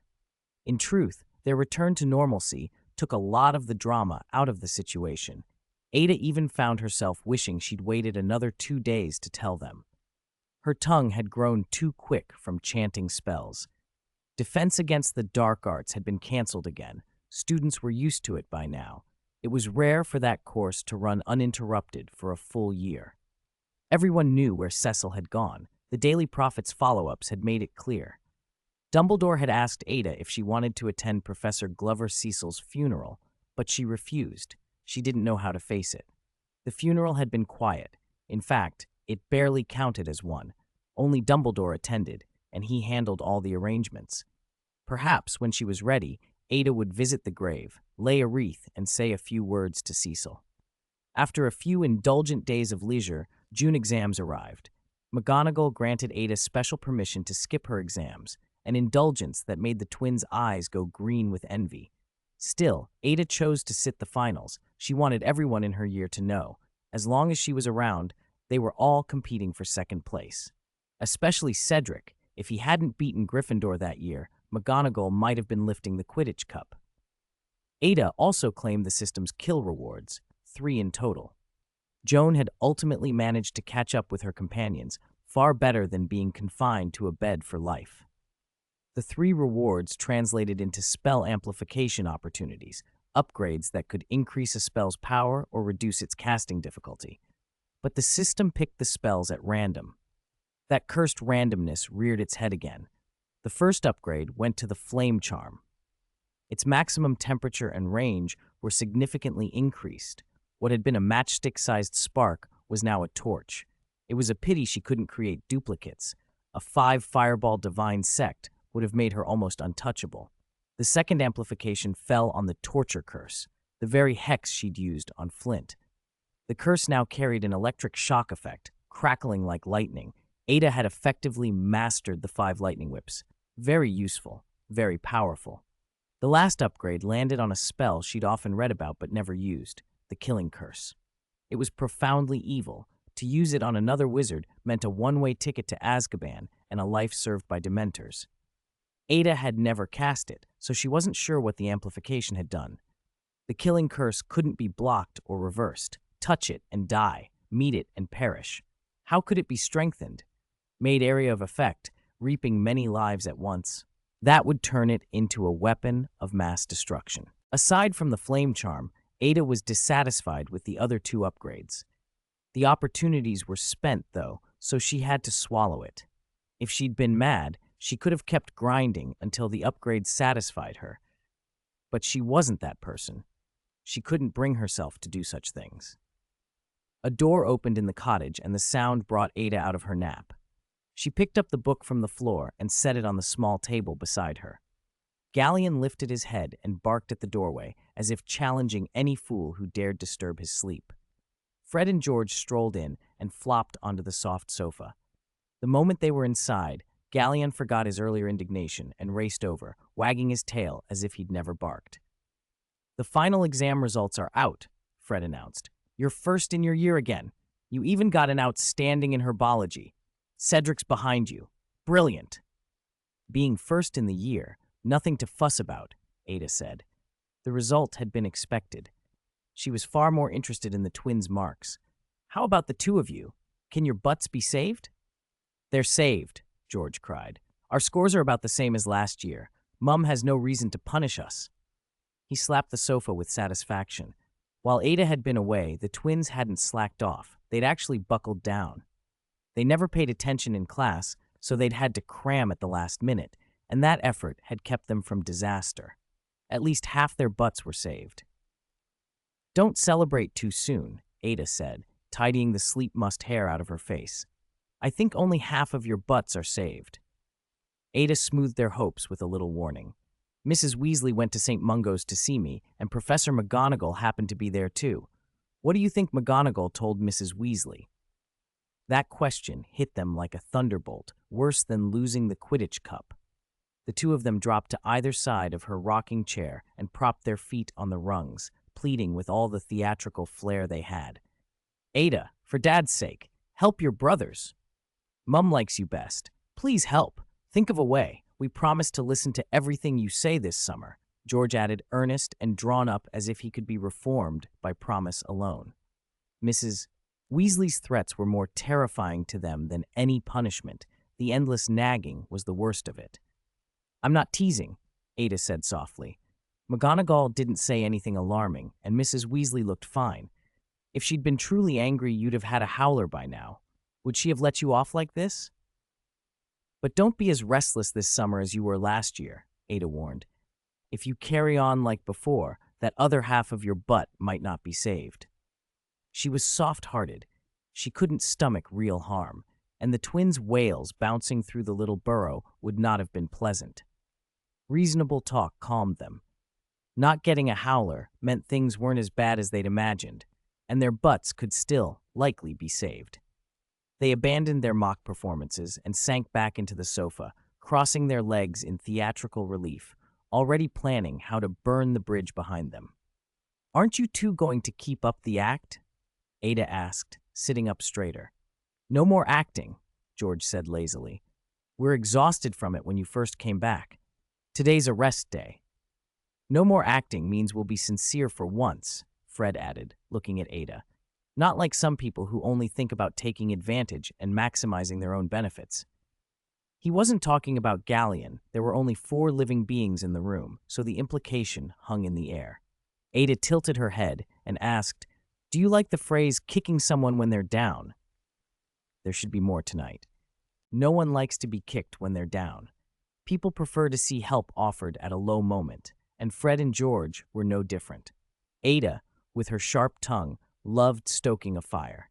The twins were convinced that with her adding fuel, Mrs. Weasley would give them a lesson they wouldn't forget, maybe even turn a solo scolding into a full-on tag team. They had been trying to persuade Ada ever since leaving Twilight Cottage, using threats, bribes, and every soft and hard tactic they could think of. But Ada, freshly abandoned by them, refused to be bullied, and nothing they tried made any headway. On the walk back to the castle, the twins compromised. To suffer a little less, they promised Ada they would behave next year, attend lessons diligently, and stop making trouble for the school. Only then did the so-called treacherous minister let them off, and, for the moment, shelved her plan to make the rest of their summer memorable. Ada felt almost too generous. Fun, she thought, required noise and laughter, and the 3 of them were boisterous all the way to the castle until at last they quieted. The twins went up to the common room first. Ada had to see Professor Snape. He had asked to speak with her today, and she didn't know why. After wandering through a few corridors, Ada reached Snape's office, but he wasn't there. He was instead in the small private storeroom nearby, taking inventory. The door stood open. Snape was on a ladder, checking between jars. Ada knocked lightly. Professor Snape, you asked to see me? Did you want something? Snape climbed down, regarded her with the same expression he reserved for interruptions, and said coolly, You could have come later, after the feast, or even once you were on the train to London. Silence was the safest answer. One more word might have earned her last-minute point deductions. Ada was sure he was capable of that. Snape reached into his robe, took out a small leather pouch, and tossed it to her. It landed with the familiar clink of coins. Ada instinctively caught it and felt a shock of recognition. It was the same sort of little pouch she had received at the end of last year, only this one had no embroidery of her name. "For me?" she asked uncertainly. "And the one from last year?" Last year, Ada had received a similar bag. She'd had several suspects then, Snape among them, though he'd seemed the least likely, and the twins had ruled him out outright. Today, Snape taught her not to be too sure of anything. "Brains rust if they aren't used," Snape said, already turning back to his work. "If you don't want to use yours, you can donate it to someone who does." He moved along the shelves, counting. "These are what you earned. I had a few potion orders come in. The potions you brewed are part of those orders." Snape was not only a Hogwarts professor, but a renowned potions master. People lined up for his work from the Leaky Cauldron to the far end of Diagon Alley.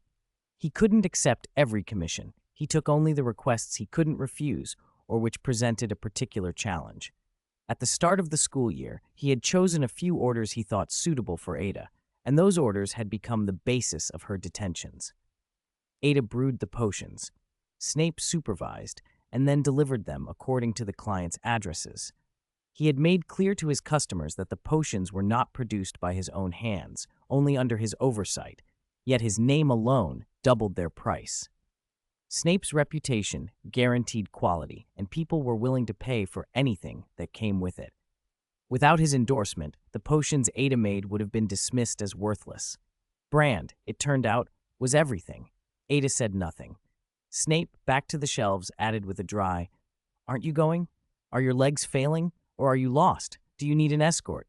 "No, I can manage. I'll find my way to the Great Hall," she replied. "Thank you, Professor." She walked away quickly, unwilling to let his sour tone spoil the tiny, unexpected lift she felt. Her footsteps faded. Snape shut and locked the storeroom and moved toward the Great Hall. The end-of-year feast and the awarding of the House Cup would begin soon. Snape's attitude toward Ada had always been complicated. His sarcastic tongue often masked something else. He sometimes did things that helped her, showed a measure of care, but when he spoke it came out as barbed, almost deliberately cruel.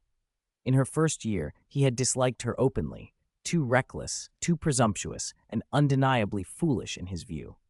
That might have been enough, but Ada also had green eyes, and those made his disdain sharper. When Ada had discovered Fooly's conspiracy and been repeatedly endangered, Dumbledore had not wanted her hurt and had placed her under Snape's protection. The added responsibility made Snape's life busier and his patience shorter. His enforced overtime hardened his tone and increased the detentions. When the determined but disabled Fooly resigned, Snape felt for a moment that his duty was done and the detentions stopped. That gap was exploited. Ada found herself vulnerable again. For reasons he did not entirely understand, Snape felt a prick of guilt, self-reproach at having failed to keep her safe. The feeling surprised him. It had been a very long time since such remorse had touched him.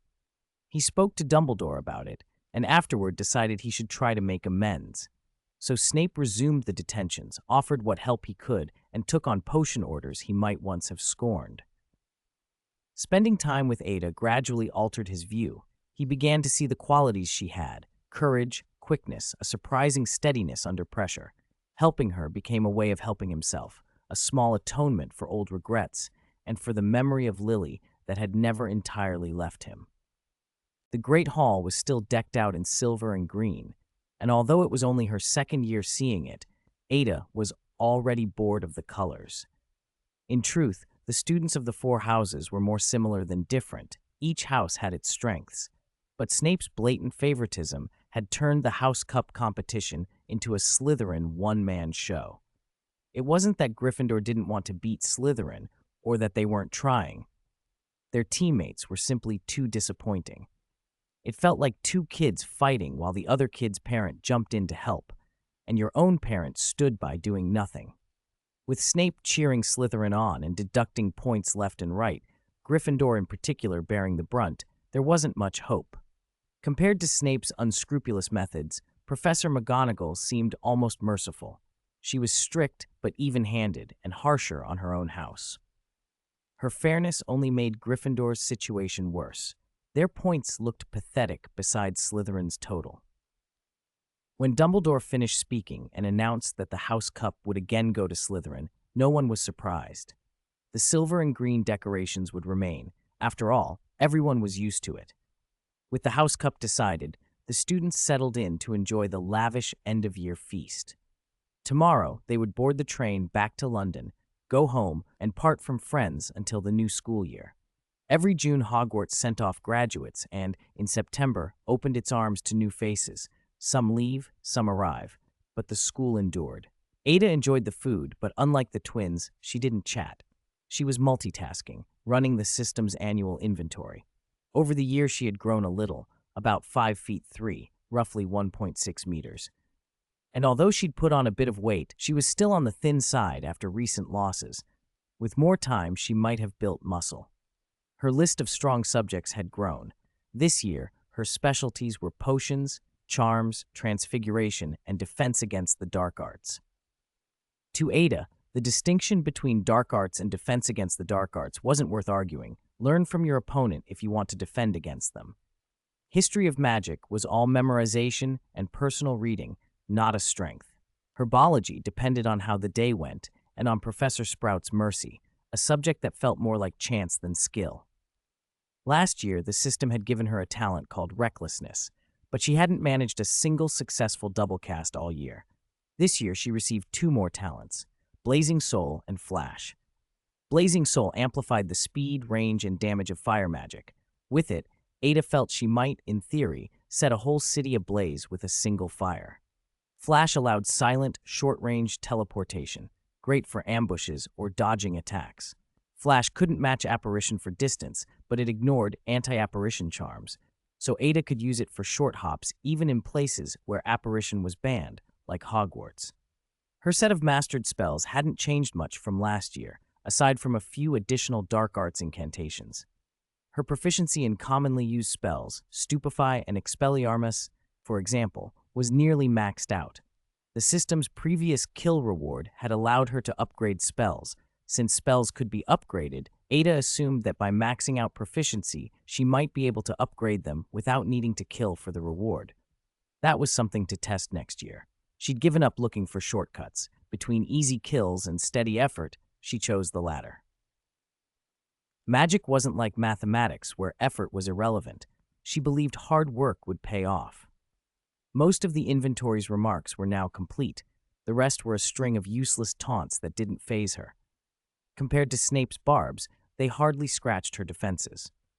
In fact, over the years, Snape's venom had toughened her tolerance for insults, his harshness had pushed her toward potions, and his galleons had meant new clothes. After all, she was still a girl and needed them. The next morning, the castle felt cold and empty. Students had packed and left. The vast grounds were suddenly quiet. Hogsmeade Station was crowded, heads everywhere and Hagrid's enormous figure looming over the crowd. Students from all 4 houses jostled, eager to board the train home for a relaxed summer. The doors of the Hogwarts Express, train number 5972, finally opened and the students surged inside. Ada and the twins were swept onto the train with the rest of the tide. After some pushing and squeezing, they found an empty compartment and staked it out. Others who hadn't found space glanced enviously and continued searching down the carriage. The train hissed and steamed and began to pull away.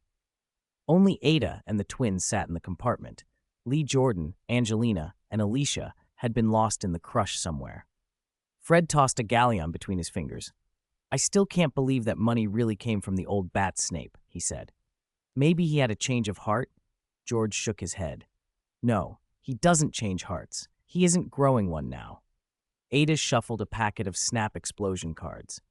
"I don't know, but the galleons were given to me by him, and Professor McGonagall confirmed it," she said. "Maybe we misjudged him then," Fred said, brow furrowed as he looked at his card. "We agreed it's just for fun. No one's paying a nut," George scowled. "Snape's favoritism toward Slytherin is unbearable. I wish McGonagall or Dumbledore would do more." The twins exchanged a conspiratorial look. Whatever mischief they were planning didn't matter to Ada. "Even if Snape looked out for me, those galleons were earned by my work, so I don't feel bad spending them," she said. "Let's make it interesting." Whoever loses the most today washes the socks of whoever wins the most all summer. Deal? Fred and George looked at each other and then at Ada, shaking their heads in unison with an expression that plainly said, "Do you take us for fools?" 137. Brave Ron Dragon Quest. Fred and George finally breathed a sigh of relief when the Hogwarts Express pulled into the station. They had lost, badly. If the bet were to be enforced, they'd be stuck washing Ida's socks for the entire term. Of course, Ida had no intention of actually making them do it. It was a bluff to make everyone play cards seriously and to spice up the evening.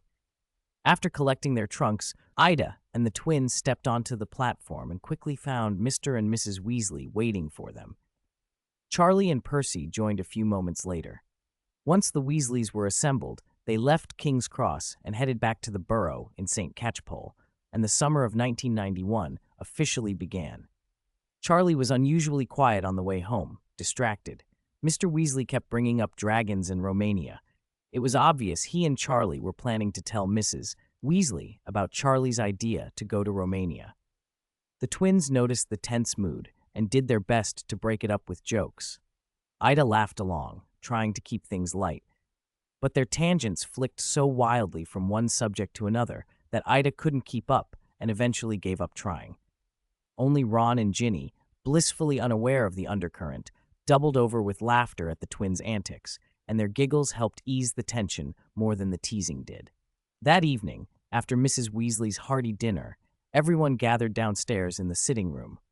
Percy sat on the sofa, staring into space, clearly thinking about what lay ahead. Fred and George were playing cards with Ginny, slipping a few extra cards here and there right under her nose, cheating their 10-year-old sister with shameless grins. Ida, the instigator of the whole card wager, was at the chess table with Ron. She had dragged him into a series of wizards' chess matches by promising snacks as a bribe, and under that carrot-and-stick approach, Ron had reluctantly agreed. Charlie and Mr. and Mrs. Weasley weren't in the living room. They were upstairs in Charlie's room, talking over the boys' plans now that he'd graduated. Mr. Weasley was a little hesitant, but very supportive of Charlie's wish to study dragons in Romania. They'd kept the decision quiet until they could tell Mrs. Weasley in person. How she would take it was the big unknown. In the sitting room, the twins didn't play with Ginny for long. She was their sister, not fair game forever. And besides, they wanted to watch Ida getting thrashed. There was something they loved about seeing Ida put in her place. It was too rare to pass up. On the little wizard's chessboard, Ida had been utterly routed by Ron. Whether she opened with a Sicilian or a French, she slipped into every trap and found herself checkmated again and again. She knew she would lose eventually, but she hadn't expected to be beaten so decisively. 5 straight games. Each time she toppled the pieces and conceded, Ron would grin and raise a hand to show 5 fingers, a reminder that she owed him the promised snacks. Fred and George celebrated as if they'd won the matches themselves, clapping Ron on the back. "Today we celebrate," Fred crowed, winking at Ida. "Our little brother has slain the Gryffindor she-devil. Our little brother shall be crowned King Ron," George added, flapping his arms and making mock dragon noises. Ida, exasperated, chased them around the room, hands flailing, but the twins were too quick for her. Their teasing finally succeeded in scattering the low cloud that had been hanging over the Burrow. "Children, I just heard Ron defeated a dragon. What on earth happened?" Mr. Weasley called from the stairs, having heard the commotion. Behind him, Charlie came down the stairs arm in arm with his mother. Both of them had red eyes. "Dad, it's Ida! Ron won 5 games of wizard's chess in a row." Ginny ran to her father, announcing it with glee. "Oh," Mr. Weasley said, looking at Ida, who had stopped chasing the twins. "Well, everyone has things they're not good at." He sounded fond, if a little amused. "Dad, Ida's bad at loads of things." Fred started, but Ida clapped a hand over his mouth and muffled his words. She couldn't stop George, though. From across the room, George grinned and said, "Ida's herbology's awful. She killed a priceless plant once. Professor Sprout nearly died of it." Mrs. Weasley's voice, a little nasal as if she had a cold, cut in. "Shouldn't you two be the ones telling me your final grades?" Before Fred could reply, Mr. Weasley cleared his throat and clapped his hands for attention. "Right," he said. I have something very important to announce. Your brother Charlie has graduated from Hogwarts. He's going to Romania to study dragons and follow his dream. Let's wish him well." He began to clap, inviting the others to join in. The applause that followed was polite but muted. Most of the children already knew about Charlie's plans. Ida and the twins had known even before Mr. Weasley had learned. Charlie scratched the back of his head and smiled awkwardly. Bill had left home some time ago to make his own way, and now everyone's eyes flicked to Percy, the next in line to graduate. 138. Charlie the Traveler. Since it was summer vacation, Ada had taken a break and wasn't in any hurry to go back to the leaky cauldron. Old Tom had already written to ask when she'd return to work, but Ada wanted a few more days of play and rest. She hadn't touched the money Snape had given her last year. All her second-year expenses had been covered by those 2 months of work. With this new sum added, the coins in Ada's pocket were almost the equivalent of 3 or 4 months of Mr. Weasley's salary. She could easily support herself unless she suddenly decided to buy a flying broomstick. School itself wasn't a heavy expense. Hogwarts didn't charge tuition. The Ministry of Magic covered fees, food, and the travel to and from school. Ada only needed to pay for school supplies. Every year she bought used textbooks at a deep discount. The books the school favored changed little from year to year, so secondhand copies didn't hinder her learning and sometimes even yielded unexpected fines. The rest of her spending, daily costs and gifts for Christmas or birthdays, required only a bit of restraint. Having enough money and a quiet place to stay, Ada no longer had to knock on doors looking for work the way she had the previous year. Every morning after Mrs. Weasley's breakfast, Ada would take Galleon for a walk. By the time they returned, the twins would be awake, and the 3 of them would head off to the small river outside the village to fish, or to the hill for a few rounds of apple quidditch. They all helped feed the chickens and pigs, although Fred and George never let Ada feed them. After the way she'd handled herbs, they were convinced she'd kill the animals by accident.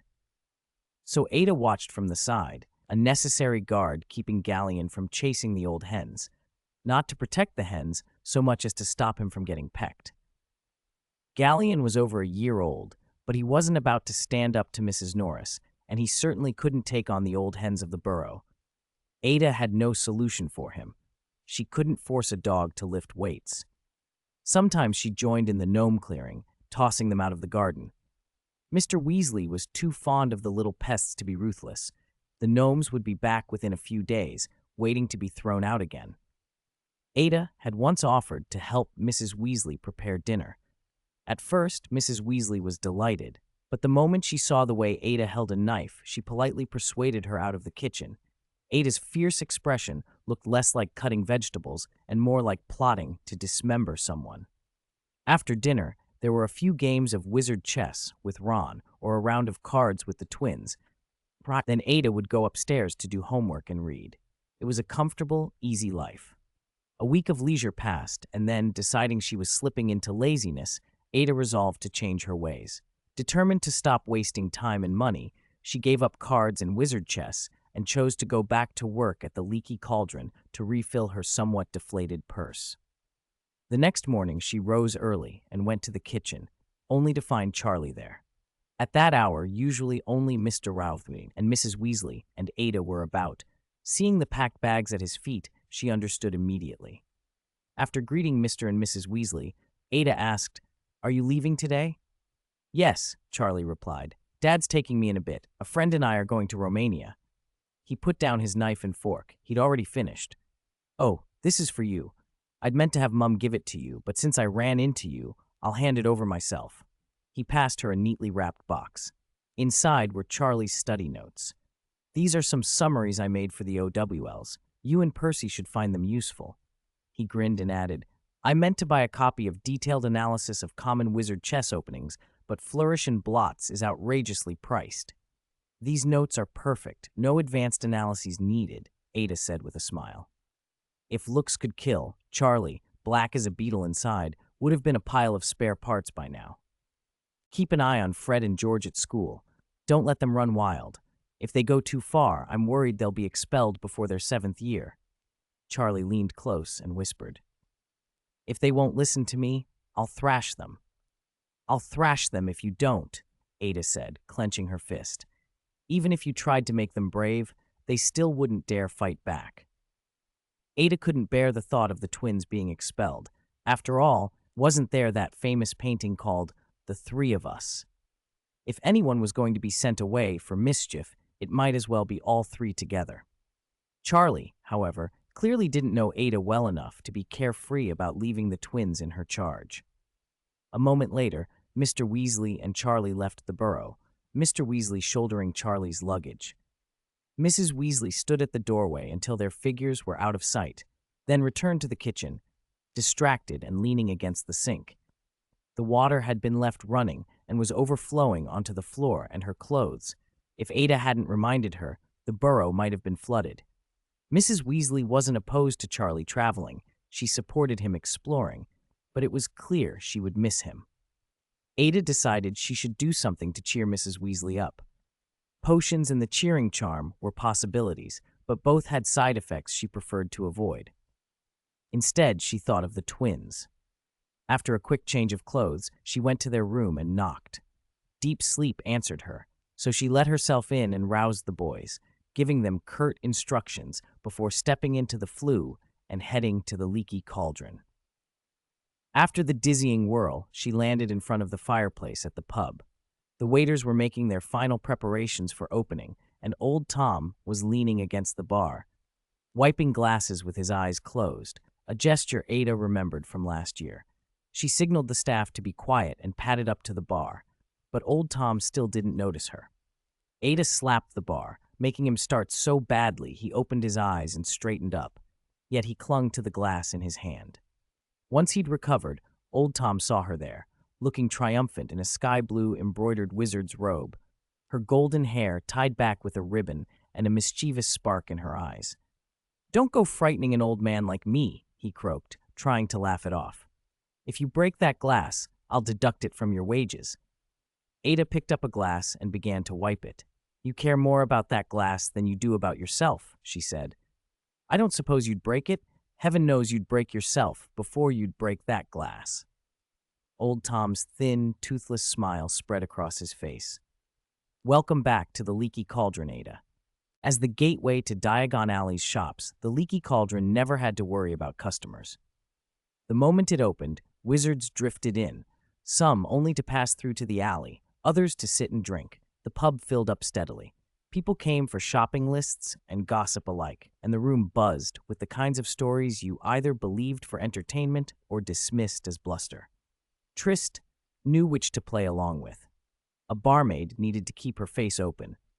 A permanently frozen expression would send half the regulars away. When she smiled, the lines of determination around her forehead softened, and she seemed much gentler. She'd been away from serving for a while, and felt a little rusty at first, but by the time the pub was humming, she was bustling confidently behind the counter and threading through the tables with trays. A man of about 30 had gathered a small audience and was holding forth in the center of the common room. "Do you know what I ran into in the Balkans?" he asked, eyes gleaming. The crowd shook their heads. "I nearly met my end at the jaws of a vampire in a medieval castle," he continued dramatically. Its face was deathly pale, and its fangs were stained like fresh blood. And when my companion and I finally escaped, we ran straight into a band of werewolves on a full moon night when wolfsbane was in bloom. We could only flee, praying to Merlin as we ran. In the end, we drove them off, but we paid dearly. Nobody was interested in whether the story was true. A good yarn was good company with a drink, and the pub obligingly listened. "Trist, what do you think?" an old regular asked, prompting her for a verdict. When people asked her that, Trist rolled her eyes. She was a barmaid, not a critic. "Have you ever thought about writing it down?" she said, half joking. "You could be the next Gilderoy Lockhart, voyages with vampires, wandering with werewolves. You'd sell stacks of books." The man's face lit up as if the suggestion had struck him like a revelation. He attacked the toast, downed the brandy in one go, left his payment on the table, and strode out with all the confidence of a man who believed a fortune awaited him at home. Trist reached out to his coat as he went, but missed his sleeve by a hair. He was gone before she could call him back. A wash of guilt hit her. She hadn't meant for him to take it seriously. Writing's a dead end. Don't do anything rash, her mind protested, but the man was already gone, carried off by his own sudden ambitions. Trist thought of Lockhart.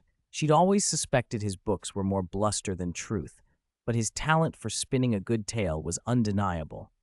It had put him on the map. For a moment, Trist indulged a fanciful thought of sending in articles to the Daily Prophet, tantalizing headlines, scandalous columns, then set it aside. She doubted she'd see a galleon before some trouble found her. It was more sensible to continue helping Snape where she could and keep her steady job at the Leaky Cauldron.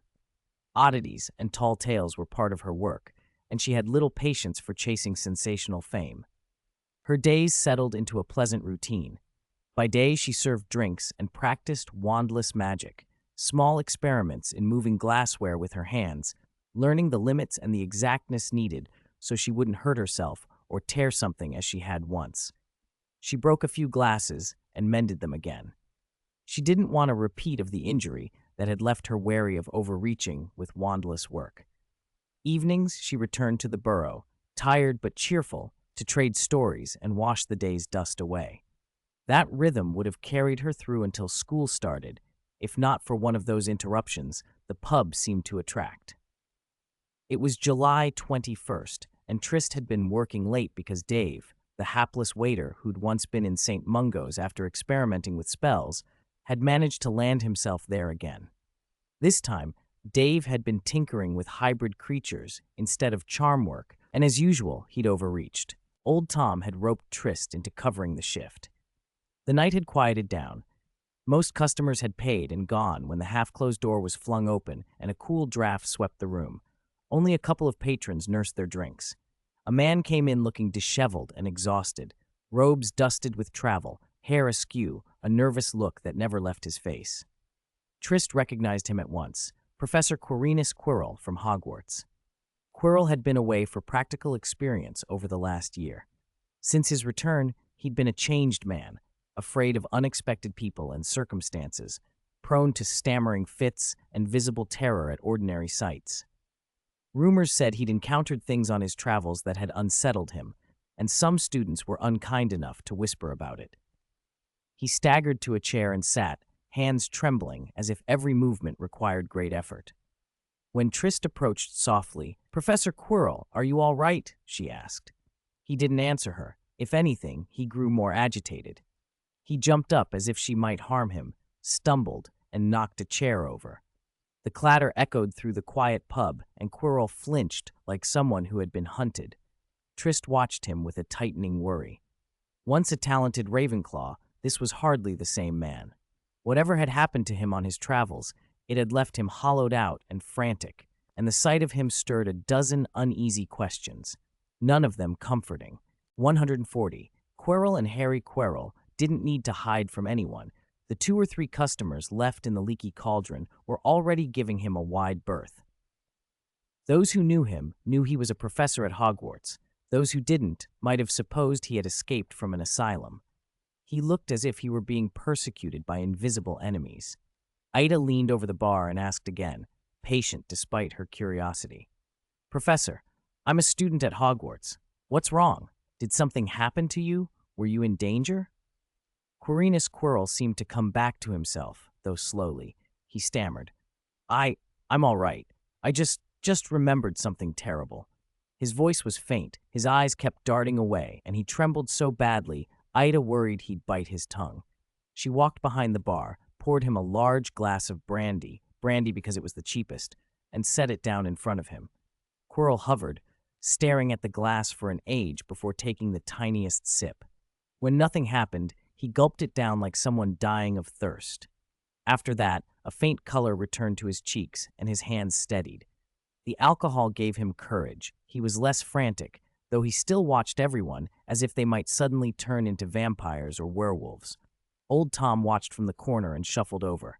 "What's going on? He's scaring the customers." Ada shrugged. "I tried to help. He looks at me like I'm a monster. Maybe I'm too pretty for him, and he feels inferior." She smiled to soften the tease. Old Tom didn't believe her nonsense. He took a step toward Quirrell. Quirrell recoiled, and Old Tom halted, keeping a cautious distance. "Professor Quirrell," he said, "shall I fetch Professor Dumbledore or Minister Fudge? You look terrible." "No, no need. I can handle it myself. I don't need anyone's help," Quirrell snapped, his stammer vanishing for the one sentence he was fiercest about. "Then let me help you up to your rooms," Old Tom suggested more gently. "You look exhausted." All right. I do need rest," Quirrell agreed. Old Tom moved closer with his hands out to steady him and helped Quirrell up the stairs. "Little Ada," he said over his shoulder, "it's getting late. You should head home." Ida didn't press the matter. There was no Professor McGonagall here to sort things out, and one less problem in the pub would make her night easier. The next morning, Quirrell was gone. Old Tom said he'd left before dawn and seemed more himself, calmer, not as haunted. Ida found the whole thing puzzling. A talented wizard and a Hogwarts professor ought to be impressive. Quirrell's terrified, cringing manner didn't fit that image at all. She suspected Dumbledore might have slipped him the post somehow. How else could someone like Quirrell have become a professor? What annoyed her the most, though, was that Quirrell had remembered to pay for his lodging, but not the brandy. When Ida received her payslip on July 31st, she discovered Old Tom had deducted the cost of the brandy from her wages. She had expected 42 galleons, but got only 41 and some measly sickles. Tom, the skinflint. The leaky cauldron had its most important guest that night, but Ida was still grieving her diminished earnings. 10 days later, Quirrell reappeared. He was a changed man, no longer pale and twitching, now able to carry on conversations with the other customers. Aside from his little stammer and general timidity, Ida barely recognized the frantic figure from her previous encounter. She had intended to collect the debt then and there, but the bar door opened and a towering shape filled the doorway. "Still the usual, Hagrid?" Ida asked, pulling a large bucket from under the counter that was a pint glass for him and a bucket for anyone else. "Not today, Ida," Hagrid rumbled. "On Hogwarts business." The hulking man stepped aside, and Ida saw who he was bringing. A boy with messy black hair and a pair of unmistakable green eyes. "I told you we'd meet again," Ida said with a smile. "Welcome back, Harry Potter." Harry looked at her. "Long time." "Hagrid, you never mentioned him," Old Tom said, surprised. "It was just chance," Ida replied. She produced a scrap of parchment and a quill. "Harry, can you sign this? Happy birthday, Ginny Weasley, and then your name." Harry laughed a little, then signed the birthday greeting as she instructed. The pub erupted. Patrons recognized him. Chairs scraped as people stood and formed a queue, eager for a handshake or an autograph. Even Daedalus Diggle, a tiny man known for his excitement, nearly bounced off the ceiling. The shy Quirrell edged forward, seized Harry's hand, and stammered his greeting. From that spluttered conversation, Ada learned the surprising news. Quirrell would be the Defense Against the Dark Arts professor at Hogwarts next term. A timid man, she thought, yet somehow he was stepping into a post full of responsibility. The crowd kept talking about Harry long after he and Hagrid had gone. Old Tom produced a bottle of butterbeer and looked to Ida. She knocked on the bar and called for attention. "Welcome back, Harry Potter! To Harry Potter! To Harry Potter!" the pub cheered, glasses clinking and voices loud with excitement. The boy's name had made Ida money twice now. After the toast, she looked for Quirrell to settle the brandy business, but he was nowhere to be found. She didn't know when he'd slipped away again. Even so, Ida couldn't stop thinking about him. The sheer contrast between the two Quirrells, one frantic with fear, the other composed enough to share a handshake with Harry, left her curious. What had happened to the new Defense Against the Dark Arts professor?